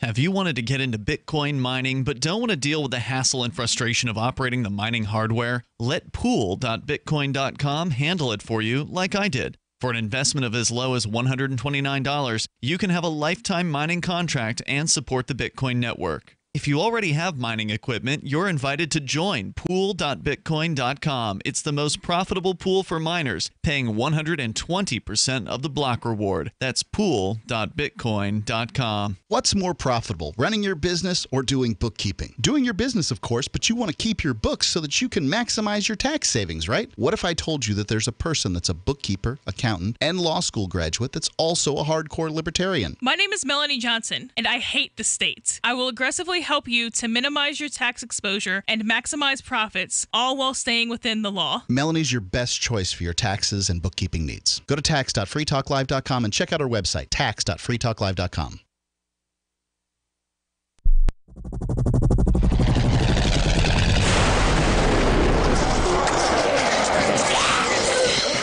In Survivor Max 2, School Bites, Max must scavenge through a wasteland swarming with the undead. Desperate to find the medicine he needs, he discovers a community of survivors at his former school. Has he finally found the safe haven he's been looking for, or will he discover that school bites? Look for Survivor Max on Facebook, read reviews on Amazon, and read Chapter 1 at survivormax.com. There are lots of ways to listen to Free Talk Live. Our podcast has been around since podcasts began, and now the FTL feed is loaded with content besides our full show archives. Did you know that we make it easy for you to customize your podcast subscriptions? We have different feeds, one that includes only our full shows, one with just the Daily Digest, and one with just the Edgington Post. You decide what you listen to. It's quick and easy to customize your feeds at feeds.freetalklive.com. That's feeds.freetalklive.com. You're listening to the live edition of Free Talk Live. Hour number 3 is next after the news here on the Liberty Radio Network at LRN.FM. From Keene in the Shire, the Liberty Media capital of the world, this is Darryl W. Perry, host of FPP Radio News for Thursday, July 20th, 2017. Silver is trading at $16.27 per ounce. Gold is valued at $1,239 per ounce. Bitcoin is trading at 3.7 cents, and the average price of Bitcoin is $2,497. Antiwar.com reports U.S. officials say that President Trump has decided to formally end the CIA program to arm Syrian rebel factions, a program that has been active for years and highly criticized for having seen a lot of the U.S. provided arms end up in the hands of al-Qaeda and other extremists. This arms smuggling scheme had long-standing problems and was frozen earlier this year because the rebel factions the U.S. was supporting have been fighting one another increasingly and have been less and less interested in fighting either the Islamic State or the Syrian government. This move will not end the U.S. arming of the Kurdish YPG, as this scheme is wholly independent from the CIA program and is being run directly by the Pentagon. The factions getting arms from the CIA are mostly based in Italy, with some smaller groups along the Jordanian border. President Trump has been seen as sour on the CIA program since before he took office, complaining that the U.S. did not have good enough intelligence on who the rebels are and should focus on fighting against the Islamic State. Still, it took quite a few months to finalize his decision. For nearly 40 years, Roberts & Roberts Brokerage has been a trusted source for buying and selling precious metals like gold and silver. They also take Bitcoin for precious metal purchases and have permanently removed the minimum purchase amount for all orders paid in the digital currency. Call Roberts & Roberts today for knowledgeable advice on buying and selling precious metals and a forward-thinking approach to new technologies. 800-874-9760 or visit online at rrbi.co. UPI reports the Department of Justice announced plans on Wednesday to again begin seizing property and money suspected of being used illegally in crimes, including drug-related incidents. The move is a reinstatement of a policy that President Barack Obama's administration had dropped. Attorney General Jeff Sessions announced the new policy in which local officials rely on the feds to ease the process of seizing assets from criminal suspects. The policy allows law enforcement to take property without a crime ever having been committed, without the person being charged or convicted.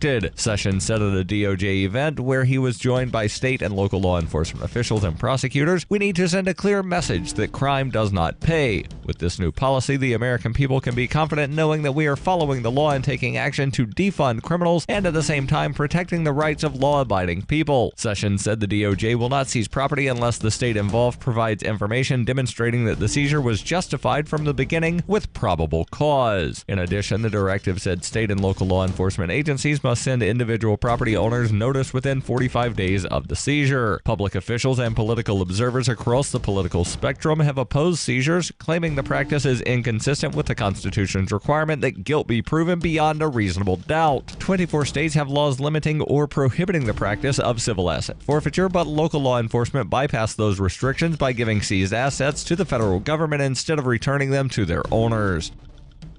Born into a devastating world and raised among the crowd, the Cloudwalker assumes a new identity and begins the unrelenting quest for truth. In this epic journey, he discovers dark secrets about aspects of his previous life that he once trusted. Through the Journal of the Cloudwalker, he shares both the traumatic hardships and the eternal beauties of his experiences. Dear Society by the Cloudwalker is available from Amazon.com and all major bookstores.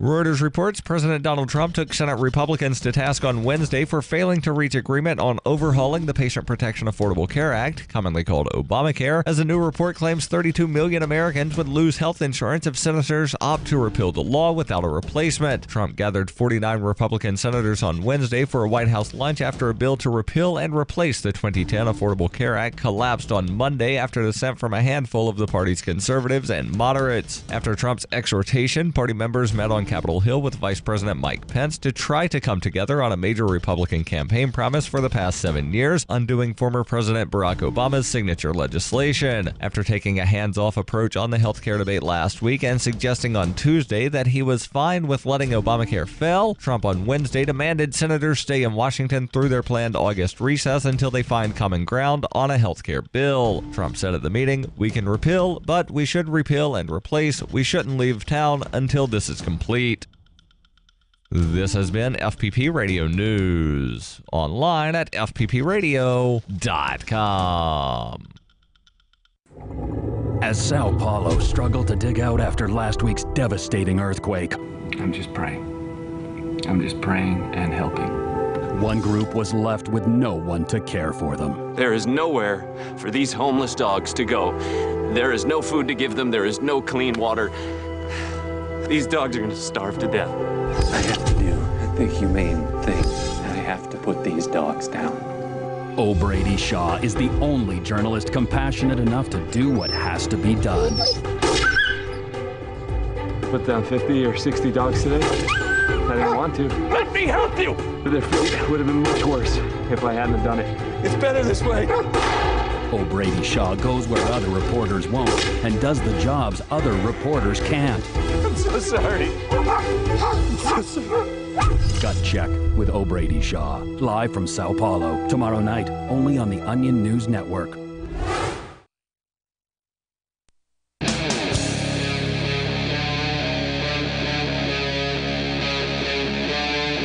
Free Talk Live. This is Free Talk Live, 855-450-FREE. That's 855-450-3733. Kicking off hour number 3. In studio, it's Darryl. And Heather. And Chris. And let's go to the phones where we've got Ralph calling in from New Jersey. Ralph, you're on Free Talk Live. Go ahead with your thoughts. And get to my point. Go ahead with my thought and get to the point. Yes, good. You know exactly what we were going to say. So go ahead with your thought and get to the point. The Noah riot marked 50 years. Okay, that's quite a milestone, which it happened in the year 1967. Now, we're not going to measure that according to the length of time since it happened, but what lesson has been learned. If I can answer my own question, White Guilty Wolfman. Good evening, Heather. How are you? Go ahead, answer your own question because I really have no clue what you're talking about, and you normally try to answer your own questions anyway. Lesson learned. Go ahead. What lesson has been learned 50 years since the Noah riot? But, black are their own worst enemy. That's a given. That's a fact. We know that for a fact. No, we don't know that for a fact. Ralph, thank you for the question. I hadn't even had a chance to... It takes me like 10 seconds to understand what Ralph is saying. He said the lesson that we learned from the Newark riots is that black people are their own worst enemies. It's a given fact. Okay. It's not a given fact. You're entitled to your opinions, but you're not entitled to your facts. Gotcha. The fact I would is agree with this that is statement. a nationally syndicated radio show. That's a fact. The fact is Ralph calls in and, he's kind of a bigot. That's a fact. Does he call in every day or just every Thursday? I would say he calls in somewhere between 3 to 7 nights a week. So we're just lucky. Oh, okay. He calls in most nights of the week. And, he always has some kind of bigoted statement to say. Everything is Barack Obama's fault. Not because Barack Obama is a Democrat and Ralph doesn't like Democrats. No. Ralph thinks everything is Obama's fault because Obama is half black. Well, I think that's oversimplifying Ralph's point of view. Well, when you call somebody El Negro Animal, then you're pointing out one thing about them. Yes, that is true. I will say that I think Ralph is a racist. I think if you can, and it's hard sometimes to put the racism aside. Some of his points, I think, are that's his only point. It's not always his only point. It's not always his only point. But it's the overwhelming thing that makes people tune him out. I think sometimes he's right on the money with some of his observations, and not just of Obama, but of government and other things. So in no way is that meant to be an endorsement of Ralph's he's probably like the potential racism. He's Filipino, right? Yeah. Yes. So he's like the Filipino Chris Cantwell. In a way. You know what I mean? With the bigotry and racism. I don't know if Ralph would consider himself to be part of the MRA or not. Let's move on. We've got Greg calling in from New York. Greg, you're on Free Talk Live. Go ahead with your thoughts. Hey, all. Caller, what do you guys think? What was that? Breaking up You're breaking up, Greg. Let's try this one more Can you time. hear me now? Yeah. Can you hear me now? Go ahead with your thoughts, Greg. Oh, I said I'm a pretty frequent caller. What do you guys think of me?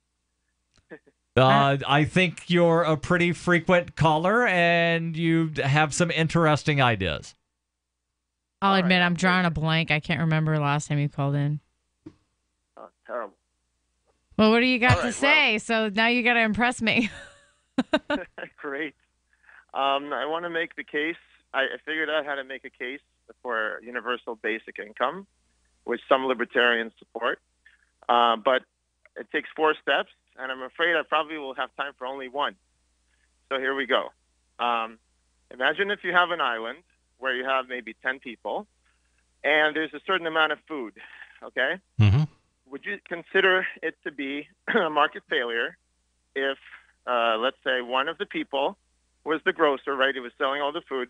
One person was really rich, came, bought all the food because he had the money, and the rest of the people starved. Well, be considered a market failure. I would assume that if there are only 10 people on an island, somebody is also the farmer, or this is just all growing wild? Fishermen? Well, it's just oversimplifying it, but I'm no, saying, it's not oversimplifying it. I assume that somebody also makes fishing nets. Somebody also probably would make baskets to carry fruit in, and yes, there would be somebody there who would bring things to market. Now, it's not impossible that one person ends up dominating the market. So let's say it is the grocer that he is so successful and he's hired everybody else to go out and to collect the food and to bring it to him where he in turn sells it. He has no vested interest in pricing things so high that no one can afford it. Well, don't you think, too, the person that had all of the, let's say it was fish on this island, right? And you have one person that was the fisherman. Don't you think the other 9 people on the island would be contributing something? So in order to get the one fisherman to sell all of the fish to somebody else would kind of deprive him of all of the benefits he got from the other 9 people, right? Hold on, I think you misunderstood my example. Please give it again, and I'll tear it apart again. Please go ahead. Sure. Let's say there's fish. Let's say fish is the only thing people eat because that's all they have. Yep. Just to simplify. So there's one fisherman that catches the fish. Okay. There's a certain amount of fish. It just so happens that one of the people that's not the fisherman is really. You're breaking up on us, Greg. I'm gonna have. Oh man. All right. My point is this. Let me ask you a question. Does a person need 100,000 apples? Like, is there a certain limit to how much food they can possibly eat? At some point, that food becomes useless to them. Sure. There's always a limit to how much food someone could eat. Yeah, but you can't tell someone how much food they can have in their cupboard. Right. No, I'm not saying that. Right, but like, if you sit down and you're like, I've got all the money in the world, I'm going to buy all of the apples at the grocery store, and I'm just going to sit here and eat them. At some point, your stomach will not hold any more apples. And at some point, so there is a limit to how much food someone can eat. Right, and how free markets work is at some point that person wants something else other than apples. Maybe I want to try apple pie. So I'm going to sell some of my apples to the baker, who is in turn going to bake them into apple pie, and I'll buy them back from him. This is such I guess I'm going to have to answer my own question rhetorically. This is what I mean. I'm sorry if I made a clear example. No. It's like this. Look, people, there's only so much food that you can eat. There's only so much material stuff that you can use. But let's stick with food. However, if you have a marketplace where one person can just go ahead, buy all the food that there is, and let everyone else starve because he has the resources the grocer needs, and he has more of those resources than everybody else combined, then that, in my opinion, is market failure. But where is the grocer getting these things if there's only one person that's producing stuff and one person that has the money? I've got to ask the question of where's the guy getting the money? And a follow-up to that is, okay, this guy has everything that the grocer wants. Does that mean he's making all these things by himself? Which means he has no free time. And at some point, free time and leisure is going to become important to him. So he's going to hire other people who will then have money, who can buy fish or apples or whatever the heck it is we're talking about. The scenario that comes to my head here, and I realize it's a fictional television show, but Gilligan's Island. There was one guy with a bunch of money, but you didn't see Thurston Howell III going around being a complete a-hole and just paying money to do ridiculous things because he had money, because on this island of like 6 people, money became completely worthless. Yeah, and if you have 1 million apples and there's 1 million people that are hungry, it's not going to be in your best interest to hold out those apples. Greg, thank you for the call. Your calls and thoughts welcome. 855-450-FREE. That's 855-450-3733. Your thoughts on universal basic income? What about Venezuela? This is Free Talk Live. Warning. If you're drowning in debt you can't afford, do not let the credit card companies trick you into thinking that you have to pay it all back, because you don't. What the credit card companies don't want you to know is that there's actually a way to get debt-free without paying off your entire debt or going bankrupt. If you have $5,000 or more in credit card debt, you now have the right to let us settle that debt for a fraction of what you owe. For free information, call Credit Associates now. 1-800-957-9489. We'll even show you how much money you could save. If you can't afford to pay off all your debt, do not let the credit card companies trick you into thinking that you have to. Call Credit Associates now for free information on how to get debt-free faster than you ever thought possible without debt consolidation or bankruptcy. We depend on your success and offer a guarantee, so there's no risk. For free information, call now. 1-800-957-9489. That's 1-800-957-9489. 1-800-957-9489. If you're 85 or younger, would you like peace of mind and comfort for your family? We're Final Expense Direct with an urgent message for you. The average funeral today costs over $8,000, but the most you'll get from government benefits is $255. How will your family pay the difference? We can help. Our senior plans start as low as just $1 a day and pay up to $30,000 for a funeral and other final expenses. Peace of mind is easy. There's no medical exam. You'll have lifetime coverage, and your plan can't be canceled as long as you pay your premiums. Call now for free information about our senior plans. Answer a few simple questions and receive approval right on the phone. Plus, call right now and we'll give you a discount prescription card for free. Call 800-557-0158. That's 800-557-0158. Again, 800-557-0158. The Free State Project has reached its goal of 20,000 liberty lovers who've pledged to move to New Hampshire and get active to achieve liberty in our lifetime.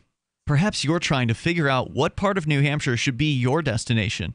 If so, consider Keene. You'll find more than 150 reasons to move to Keene at move.freekeene.com. Keene is famous for its historic, publicity-generating activism, as well as being the liberty media capital of the world. It's home to freekeene.com, New Hampshire's destination for liberty activism, news, and opinion. For years, we've been compiling over 150 reasons to move to Keene at move.freekeene.com, where you'll learn about some of what's happening here and what makes Keene a great place to live. If you love liberty, you'll probably enjoy anywhere you end up in the Shire. But do your due diligence first. Please visit move.freekeene.com for the full list of over 150 reasons to move to Keene. That's move.freekeene.com.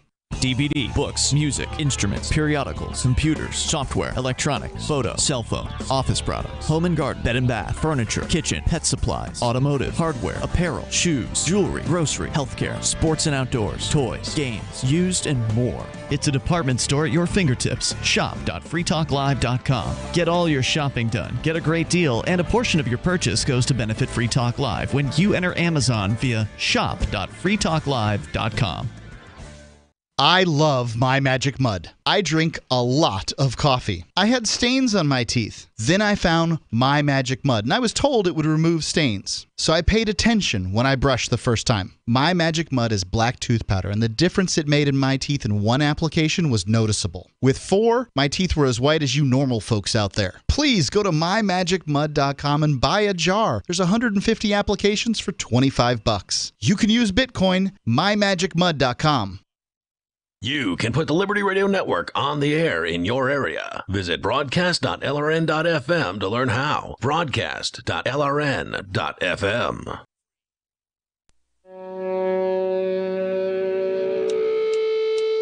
Yeah! This is Free Talk Live. 855-450-FREE. That's 855-450-3733. In studio, it's Darryl. And Heather. And Chris. And I want to invite you to try my pillow. I think it's going to be the best pillow you will ever use. And the people at My Pillow think that as well. That's why they're giving you 60 days to try it risk-free. It's designed to fit to the shape of your body, hold your neck in the proper position. I've been using it for about a year and a half, and I can say it's the best pillow I've ever used. And unlike a regular pillow that winds up collecting a bunch of dirt and dead skin, you can actually take MyPillow, throw it in the washer, throw it in the dryer, and it's still usable. Go to MyPillow.com, use code FTL to get your very own MyPillow at half price or get a second pillow free of charge. And remember, if you don't like it in the first 60 days, you get your money back, and the pillow itself is guaranteed to last you 10 years.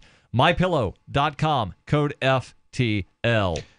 And since we just got off the phone with Greg, who wanted to bring up universal basic income and talking about this fictitious small island where one person was able to manipulate. Thurston Howell III, who has all of the money, was going to buy up all the food and let Elon everybody else starve, right?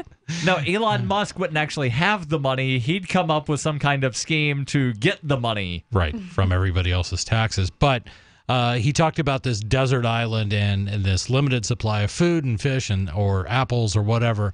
I want to plug a book, and the book is called How an Economy Grows and Why It Crashes. It's by Peter Schiff, which I think most of us in the room are probably at least familiar with. He's an economist and a gold trader and all sorts of... He's most well known for his dad having gone to prison for not paying federal income tax, I believe. Irwin Schiff was a tax protester who ended up passing away a couple years ago. But it's interesting because this book, How an Economy Grows and Why It Crashes, basically starts out with the premise that there is this small desert island with a limited number of people on it, a limited number of products, and he goes through how an economy organically basically grows and comes up, and some of the things that the islanders may do that cause the economy to crash, which things do go wrong, and people do things sometimes in their own self-interest that end up biting them in the butt. Right. So it's a really good book. It's really short. I think it's 256 pages. It's almost written like a children's book, but you're going to really enjoy it if you give it a read. And speaking of economies crashing, it's been a while since we've talked about Venezuela. Good lead-in. Headline from the Washington Post: Opposition strike paralyzes parts of Venezuela as fears of violence mount. And this is something that the last time we talked about Venezuela, I had the question of, at what point, because there have been stories of, members of the military in Venezuela not being fed. Same things happening in North Korea. Right. At what point do those members of the military stop protecting President Nicolas Maduro? Now, I'm not sure if the military is involved in any of these protests that are happening. Not sure if they're involved in the violence, but let's jump into the story. Again, from the Washington Post, they say an anti-government strike paralyzed large sections of Venezuela on Thursday as the nation risked spiraling into a deeper crisis ahead of a vote that many fear could move the country further down the path of authoritarian rule. President Nicolas Maduro played down the strike, and some areas in the capital and elsewhere appeared less affected. But in many districts, a significant number of businesses were shuttered and protesters blocked roads as the opposition sought to stage Venezuela's largest general strike in 15 years. In Caracas, the strike was most pronounced in the eastern neighborhoods, a middle and upper class bastion. In the neighborhood of Los Ruices, Venezuelan National Guard forces fired tear gas at protesters near the headquarters of the pro-government TV station Venezuelano de Televisión. Demonstrators hurled back canisters. Maduro accused the mayor of the area, Carlos Ocares, of organizing the attack and ordered the capture of quote-unquote terrorists who were striking the area. Similar confrontations reportedly occurred in other parts of Caracas and in other cities around the country. Caracas resident Edmund Farkey said, "We put up the barricade early, around 5 a.m., and there was some kind of pop-up on my computer screen there. He says, the objective is that no one goes to work, that people stay home for 24 hours. He says, we want liberty, we want democracy, we want everyone to have access to food." Listen to what he said. We want everyone to have access to food. He didn't go in there and say, everyone deserves food, so the government must provide it for us. Right. Because the government obviously the government has been, quote unquote, providing. Right. But it's failed miserably, like socialist experiments do. But here's a thought. Like, wouldn't you think, though, like with all of the uprising and stuff that the government's dealing with, like, wouldn't it be in their own best interest to not hoard the food from them? Why are they doing it? They're not hoarding the food. There is no food. Right. So, and there's no food because the government doesn't have any more money to what? The government has socialized every aspect of their lives. Because, as Chris pointed out, they've socialized everything. They've seized plants. They've seized farms. They've told people, you're not allowed to go work in this thing. You've got to go work in this field. But because nobody has money for the farmers don't have money to buy the seeds to plant crops. So if you can't plant a crop, you can't grow food. If you can't grow food, there's nothing to harvest, which means there's nothing for the government to seize. See what I mean? So how big is Venezuela's government? Immense, like all governments. But the more important point is Venezuela is so broke they can't print money. They're so broke they have ships that are full of oil that cannot be sent out of port because they can't be inspected to make sure that they're safe to actually leave port. Right. That is how poor this country is. This is how socialism works. You would think that they'd all just do it anyway. Do what? I don't know. Leave the port. I mean, you're not going to leave a port with a freaking boat full of oil because someone said so? And get shot at by government agents. I'm not leaving port in a boat unless I know I'm going to get paid. And when the guy that owns the boat is the government and he says the boat's not leaving because you're not going to get paid, I'm just here to scrub the decks. I'm not going to start trying to drive this boat. Right. So there's a lot of examples, but basically what you have, this is all the culmination of a massive experiment in socialism. They adopted it. They took it to heart. They were following every step of the Marxist doctrine, going through every step in the Communist Manifesto to achieve a perfect society. And instead you have starving and dying people all over the country. And they're even eating the zoo animals because they have no food. And, they're eating the zoo animals that haven't already starved to death themselves. There's more on this, plus your calls and thoughts. 855-450-FREE. If there's a toxic chemical, biological, gas, smoke emergency while traveling at home or on your job, are you protected? Are you prepared? There are over 400,000 fires in the USA every year. Up to 85% of all deaths in a fire are due to smoke inhalation. 3 minutes without air, and we as humans will die. Be prepared and escape safely with our Safe Escape smoke hoods, giving you up to 60 minutes of breathable air protection. Order yours online at ase-safety.com. That's ase-safety.com. And get up to 40% off plus free shipping. Fully cooked, ready-to-eat bacon. I'm talking thick, meaty, center-cut presidential bacon. Savory and delicious. I buy some, I use some, I store some. Awesome. No refrigeration needed with a 10-year shelf life. NASA pack technology. Bacon. Fully cooked, fully hydrated, ready to eat right from the packed bacon or warm and served. Life-saving, ready-to-eat bacon. 10-year shelf life bacon. Ships free at fullycookedbacon.com. Fullycookedbacon.com. This is Michael Dean from the Freedom Fiends. I've run websites since 1996 and have used over a dozen web hosts in that time. AgristHosting.com is the only one that hasn't broken my heart. Agrist Hosting's uptime and service is stellar, and their DDoS mitigation is the best I've seen. That's important because if you tell the truth in this world, you'll ruffle feathers. And some people will try dirty tricks to silence your voice. No matter what the haters hit us with, Agrist Hosting keeps our websites online. If you have a mission-critical commercial presence or a world-changing activism site, you cannot tolerate any skullduggery. So go with agristhosting.com. Have a WordPress or blog site, but you're not satisfied with performance or uptime? Or just want raw hosting? Want to pay with Bitcoin? Agrist Hosting specializes in high-performance hosting with personalized service. Go to agristhosting.com and click on the button that says Get Hosted. That's agristhosting.com.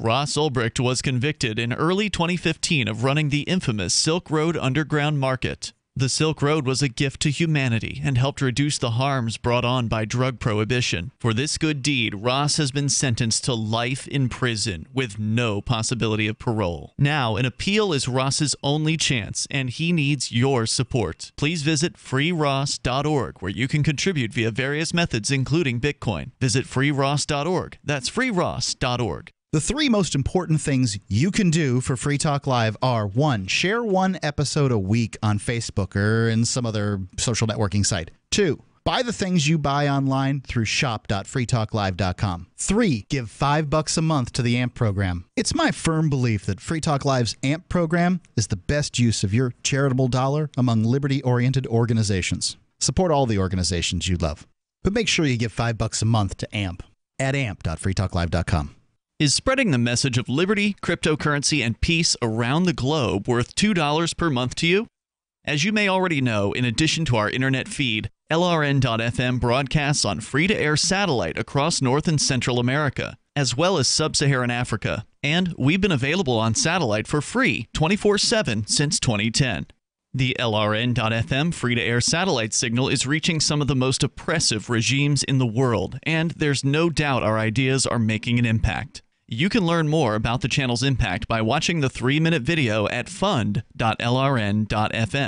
If you'd like to help free minds globally with our ideas of liberty, cryptocurrency, and peace, you can donate as little as $2 per month via fund.lrn.fm.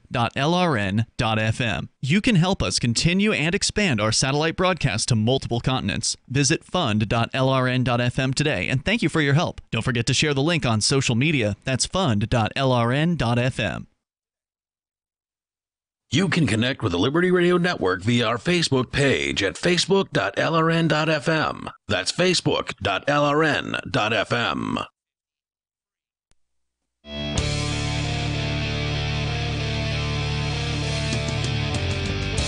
This is Free Talk Live.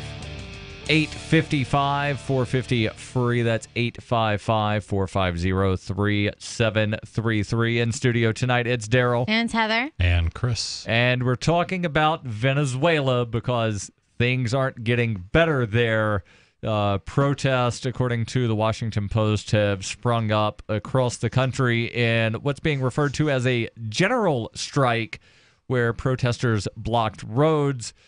They say it's the largest general strike since 2002. That's 15 years ago. One of the residents of Caracas, Edmund Farkey, says, "We put up the barricades around 5 a.m. The objective is that no one goes to work. People stay home for 24 hours. We want liberty. We want democracy. We want everyone to have access to food." Alfredo Romero, co-director of Foro Penal, a human rights group that defends political prisoners, tweeted out earlier today that at least 82 protesters had been arrested as of Thursday afternoon.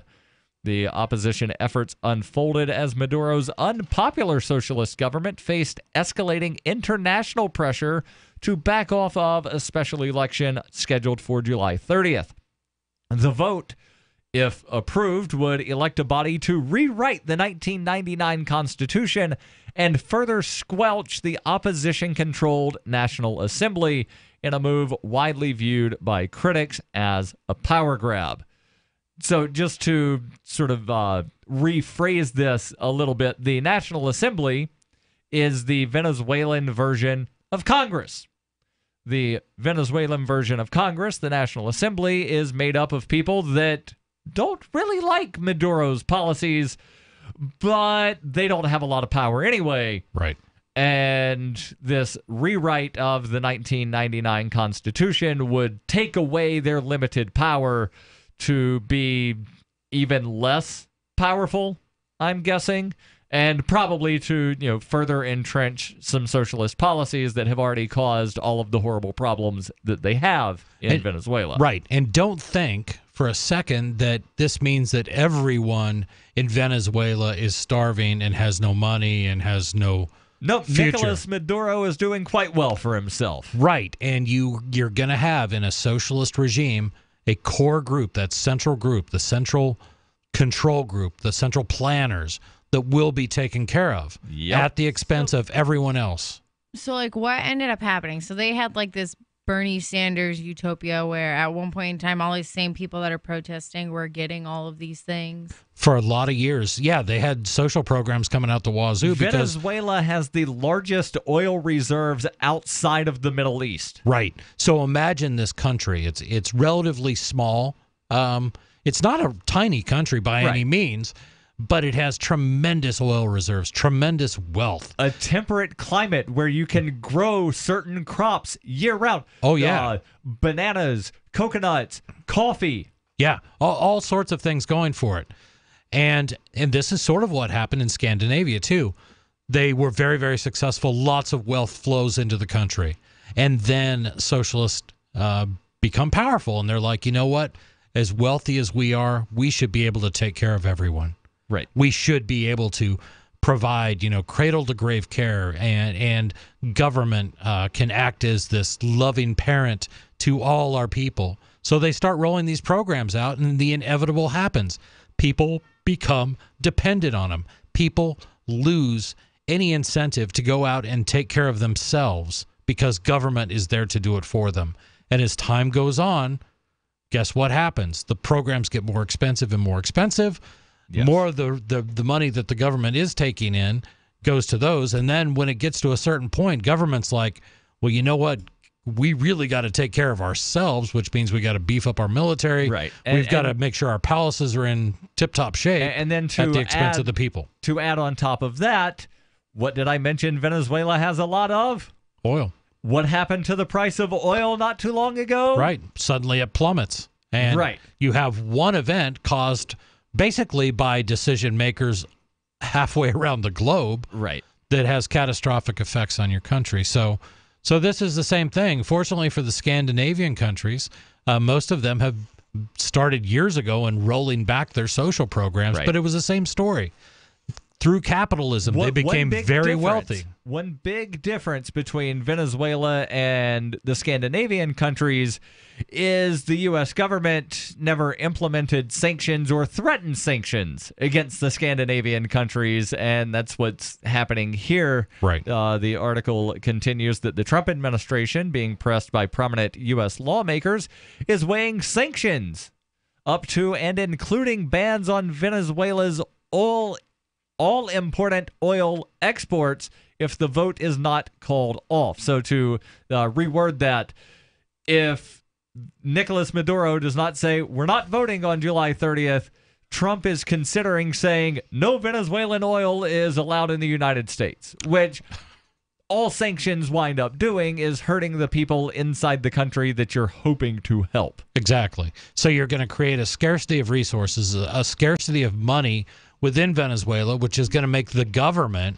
tighten up and make sure that their wealth is preserved. Right. And it is going to drive down the quality of life from what little quality of life these people have already. Luis Almagro, Secretary General of the Organization of American States, said Wednesday that there are fears that the situation in Venezuela will escalate into a bloodbath.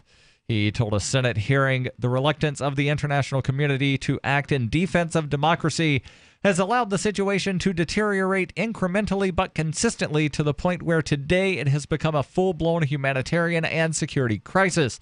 Every step of the way, it has been too little, too late. Pressure is building inside Venezuela as well.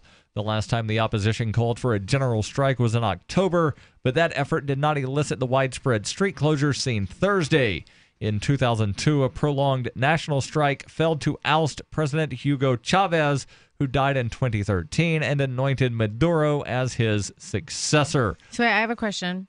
What is the solution? What do you think, right? As Americans, right? If you identify as an American or as a human or whatever it is, what do you think we should do about this? I think what Darryl did was a great idea, and that was to illegally purchase currency from people in Venezuela at a rate much higher than the official exchange rate.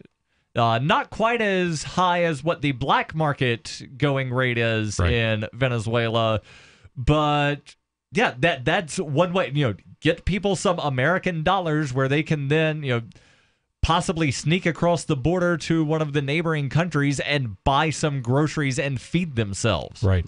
There's that. There's things we could do with alternative currencies like Bitcoin to, promote that down there so that they can get out from under the hands of a government-controlled currency. My thing is, like, how do you know, like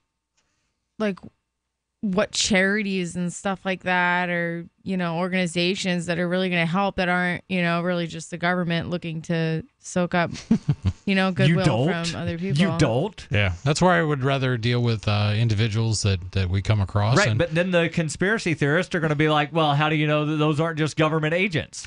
At some point, you got to take a risk. And but at some point, you have to stop being paranoid that everything's a conspiracy out to get you. Right. The big thing is the only thing that is going to save Venezuela is going to be shunning socialism, and that's going to be a hard thing for people that have lived Do you think a it's lot gonna of their have to get ugly lives before it can get better? I do. Unfortunately, I do. Will. I think it needs a revolution. The continuing on with the article here. On Sunday, the opposition carried out an unofficial referendum in which more than 7 million voters rejected the government's bid to draw up a new constitution, and they demanded new national elections. This week, the opposition pledged to form a transitional government as part of its efforts to force new elections. Don't know if that's going to, be the best solution, but it's definitely going to be better than Nicolas Maduro's power grab. Right. And No then doubt. the question is, what happens when Nicolas Maduro's election winds up not going his way? Or is he just going to be like, oh, yeah, all those votes against it didn't count because reasons. Right. This is Free Talk Live. Your calls and thoughts welcome. 855-450-FREE. That's 855-450-3733. Dash is digital cash, a digital currency designed to replace cash and help people manage their own wealth. It's fast and easy. Fees are low, and transactions are confirmed instantly. Pay anyone, anywhere in the world, anytime, for just pennies on the dollar. Dash is the first digital money that's governed by its users. Join Dash and help us build a better financial system for everyone. Find out more at dash.org. That's dash.org. DVD, books, music, instruments, periodicals, computers, software, electronics, photo, cell phone, office products, home and garden, bed and bath, furniture, kitchen, pet supplies, automotive, hardware, apparel, shoes, jewelry, grocery, healthcare, sports and outdoors, toys, games, used, and more. It's a department store at your fingertips. Shop.freetalklive.com. Get all your shopping done, get a great deal, and a portion of your purchase goes to benefit Free Talk Live when you enter Amazon via shop.freetalklive.com. Aging is one thing that affects everyone. George has talked about the power of stem cells for years. Now, there's a new serum that harnesses that stem cell power to bring back your youthful look. Beverly Hills doctor Nathan Newman. Stem cells are basically our fountain of youth. This is what maintains our body's reparative, regenerative abilities. As we age, every cell breaks down and needs to be replaced, and what replaces it is the stem cell. Dr. Newman and Janess have developed Luminess. Luminess takes the science of stem cells, using the same growth factor complex that literally heals our cells, slowing the appearance of the aging process. Apply Luminess twice daily, and on average, see results in a week. Learn more, watch our video, and order today at a special Coast website, healthylooking.com. Plus, there's a 30-day money-back guarantee. Again, that's healthylooking.com. Luminess, for a healthier, much younger, better-looking you. Buy now at healthylooking.com. Hollywood's biggest stars are rallying for a good cause this week with the Save Our Children campaign. Celebs like Jessica Simpson, Brad Pitt, and Gwyneth Paltrow headlined a charity event to help their suffering kids who desperately need a chance to live a normal life. Angelina Jolie talked to Starfix about the charity, saying, quote, "You don't have to be a mother to want to help my children, many of whom are not getting a proper education. If you look at the numbers, 1 in 5 of my children will struggle with drug problems." Joining us now is a representative from the charity, Julie Harrison. Julie, it was such a great cause. Absolutely. We're talking about children who don't have any positive role models. They're born into a life they didn't ask for, and if the state's not going to step up and help these kids, it's time someone did something. Here's a quote from Victoria Beckham, and I found this powerful. "It breaks my heart to think about these kids living somewhere in my house with no hope for a happy future. Who knows if they even have food to eat?" Julie, according to your group's website, a staggering number of STARS children are being exploited growing up without parents. Right. This is the Onion News Network. Did you know you can watch Free Talk Live during our live show 7 days a week from 7 to 10 p.m. Eastern via our studio cams at cam.freetalklive.com? Plus, you can chat with other listeners while you watch, all totally free. Now that our live video stream is hosted by YouTube, our video archives will be online even faster. So be sure to subscribe to our YouTube channel. Listen, watch, and chat all free at cam.freetalklive.com. That's cam.freetalklive.com. So you've signed the Shire Society Declaration and are planning your move to New Hampshire to be around more liberty-oriented people. Next, sign up for the Shire Society Forum at forum.shiresociety.com. There are a bunch of people there who are already in the Shire, and they want to meet you. If you're already in the Shire physically, you should also come by the forums. Remember, not everyone uses Facebook. New people are signing up for the Shire Society Forum every month, so drop in and say hello at forum.shiresociety.com. While our satellite channel is free to listen to, it's not free for us. You can help us cover our satellite costs with the chip-in on the right side of the page at lrn.fm.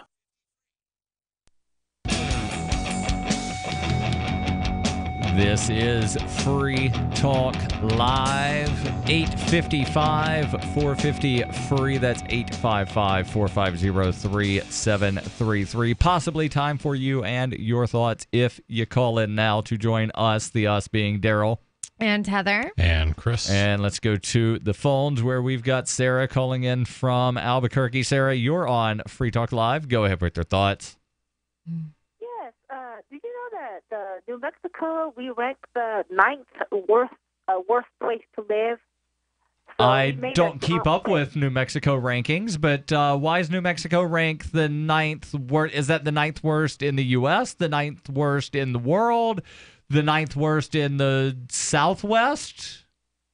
I think it's the 9th worst in the country, and some organization did the ranking, and there was a name behind it. There generally are organizations that do rankings. And have names. Right. I don't know. I forgot the name of it.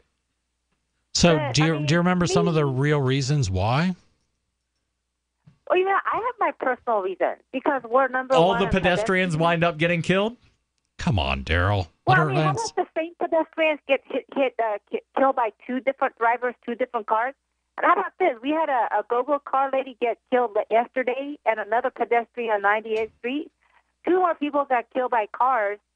I mean, it's obvious to me if you're number one in hit and run, bicycle, and pedestrian fatalities. Why would it be? It would be a very undesirable place to live. Do you think that simply the fact that people get hit by cars, do you think that's what skewed your score down, or do you think it was other things like, the size of government, or number of jobs available, or gross, average incomes, things like that, the quality of your schools? Auto theft. How about that? How about we got 27 cars stolen every day on average? I guess my point is there's all sorts of things that go into these rankings, and I actually found the ranking from CNBC, and New Mexico ties with Tennessee for 9th worst. They say for a place that calls itself the land of enchantment, New Mexico can be a dicey place. Per capita, it has one of the highest violent crime rates in the country. And if you're thinking of sprawling southwest vistas with clean, dry air, don't forget about Doña Ana County, home of Las Cruces on the Mexican border, which has had the poorest measured air quality in the state over the past 3 years. There, the ozone and particulate pollution is so elevated the air can be dangerous to breathe for more than 2 weeks out of the year. New Mexico gets a quality of life score of 107 points out of 300. The weaknesses are crime, air quality, and health. The strengths for New Mexico they list are tourist attractions. So, Sarah, thoughts on that? Well, you know what? How come they're always missing the pedestrian, bicycle, and hit-and-run fatalities? That's what I can't understand. I mean, that's a part of the big component, and I feel that the reason that the Facebook wants to build a big center, large as a football stadium, is because they have hope that we're going to get self-driving cars out here. Actually, I wound up, Sarah, last night. You called in about the Facebook thing last night. I pulled up an article from the Albuquerque Journal, and Facebook was promised up to $30 billion in industrial revenue bonds, $10 million in local economic development action funding, and tax reimbursements of up to $1.6 million. So they're getting $30 billion in bonds plus $11.6 million in funding and tax reimbursements. That's why Facebook is building these two giant buildings that will wind up employing about 100 people after they're built. Has nothing to do with electric cars, has nothing to do with pedestrians. It has everything to do with Facebook getting your tax money. What do you think about that? Well, you know what? I still got that note because it was announced that we're going to get automated self-driving cars. And right, but that has nothing to do with why Facebook, just because those two stories came out a couple days apart, doesn't mean that they're in any way connected. You do realize that. Well, I mean, to me, it's connected. Why would a company like that want to come here unless they figure that there's a solution for drunk driving and pedestrian fatalities? They're moving there because, again, I'm going to and I realize that these are really big numbers. $30 billion in industrial revenue bonds. So somebody is saying, Facebook, we will give you $30 billion. That's 30 billion reasons to move to Albuquerque. Right. And then here's another 11.6 million reasons, 10 million of those being Local Economic Development Act funding and $1.6 million worth of tax reimbursements. That is why Facebook is moving to Albuquerque, not because of pedestrians. Sarah, thank you for the call. And yeah, New Mexico is, according to the Albuquerque Journal, in June of last year, they did rank number 1 in pedestrian deaths. But again, as with all statistics, you have to look at what are the actual numbers. How many people, and Sarah makes it sound like everybody that ever, walks on a sidewalk or crosses an intersection in Albuquerque gets run over by multiple cars. I'm living proof that you can survive the streets of Albuquerque. I've been there. I've walked.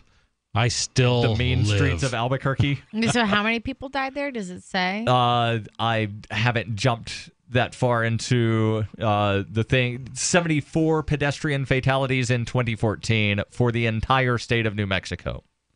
I mean, that's not that bad. 74 people. It is if you're one of those 74 people. I mean, right. How many? What's like the population there? Like, what's the percentage? It's not a big state. Works out to be 3.55 pedestrian deaths per 100,000 residents. Florida comes in at number 2 with 2.96 pedestrian fatalities per 100,000. Alcohol was a factor in more than half of the fatal pedestrian crashes in New Mexico. Nationally, it was a factor in a little over 1/3, meaning that more pedestrians that wind up getting hit doesn't necessarily mean that the pedestrian was drunk. It could mean that the pedestrian was drunk. It's one of those things of, what does it mean that alcohol was a factor? Does it mean that the pedestrian had alcohol in the system? Does it mean that the driver had alcohol in theirs? I got a fun story for you. When I was like 13, I was with my mom, and I had broken my finger, and we were like literally on our way to the hospital to go get like a little splint and stuff for it, because we were just going to get one at CVS, but they didn't have one. Anyway, long story short, it was like 9 o'clock at night, really dark out. And I'm in the passenger seat. My mom's driving, and we're going on this like double. There's 2 lanes going in each direction, and there's the on-ramps to get on a highway. Mm-hmm. Well, all of a sudden, I see in my mom's headlight is like it just came in. I see like a white T-shirt, and it's like coming in. And like it took my brain a little minute to process it, but it was some guy on a bike in the middle of the road. Oh, jeez. And I just remember saying like, Mom, look out. Mom, look out. And it's like it took her a minute to register, and her vision's also a lot worse than mine. And it was at nighttime. I can't remember if she had her glasses on or not. Next thing you know, though, this guy's came through the windshield, landed in my lap. And wow. Just so happens that he was carrying a 6-pack on his bike, and he was already like wasted, lost his license because of drinking. And so he biked to the package store at 9 o'clock at night, was biking back. 3 people had already called the guy in that almost hit him, and my mom happened to be the lucky one. Oh, jeez. How fast was she going? Ballpark. Not that far at all, but apparently like his bike flew like 200 feet. And I think my mom went into shock at first, so she like didn't pull over right away. Was everyone okay? I mean, he broke like, I think 2 of his legs. But he lived? He lived. He lived, yeah. A happy ending to that. Albuquerque police chief says... Sarah, that's for you, that story. Says the majority of pedestrian fatalities are a result of intoxicated pedestrians walking outside of safety areas, not the result of drivers being at fault. Let's go back to the phones. We've got wishes to remain anonymous. You're on Free Talk Live. Go ahead with your thoughts very quickly. So, if I was going to get a house loan and the government was going to give me a 5% subsidy for that house loan, and you guys wouldn't think that was wrong of me to take that 5% subsidy, right? Wait, what? What was the question? The question is... say I was going to get a discount on my taxes of a 5% of what the house was going to cost me from the government, a handout that they were going to give me. Right. Would that be wrong to take that? And No. then an annual handout of 1%? Do what you got to do to feed your family and make your quality of life go better, I guess. I've heard you guys say multiple times before that, take whatever you can get. If the government's going to give you money, take it. I'm a single mom. Then there have been some hosts of this show that have said that, and other hosts said that government should not be giving handouts at all. Wishes to remain anonymous. Thank you for the call. We're out of time for tonight. Call back earlier in the night. We are live all 7 nights of the week, and we're always online at freetalklive.com. Since time began, tyrants have taken aim at personal liberties. Now there's a movie that aims back. The government has no more right to tell us what to put in our bodies than they have to take our guns or tell us what books we can read. 6 drug police were eaten by bears while raiding a marijuana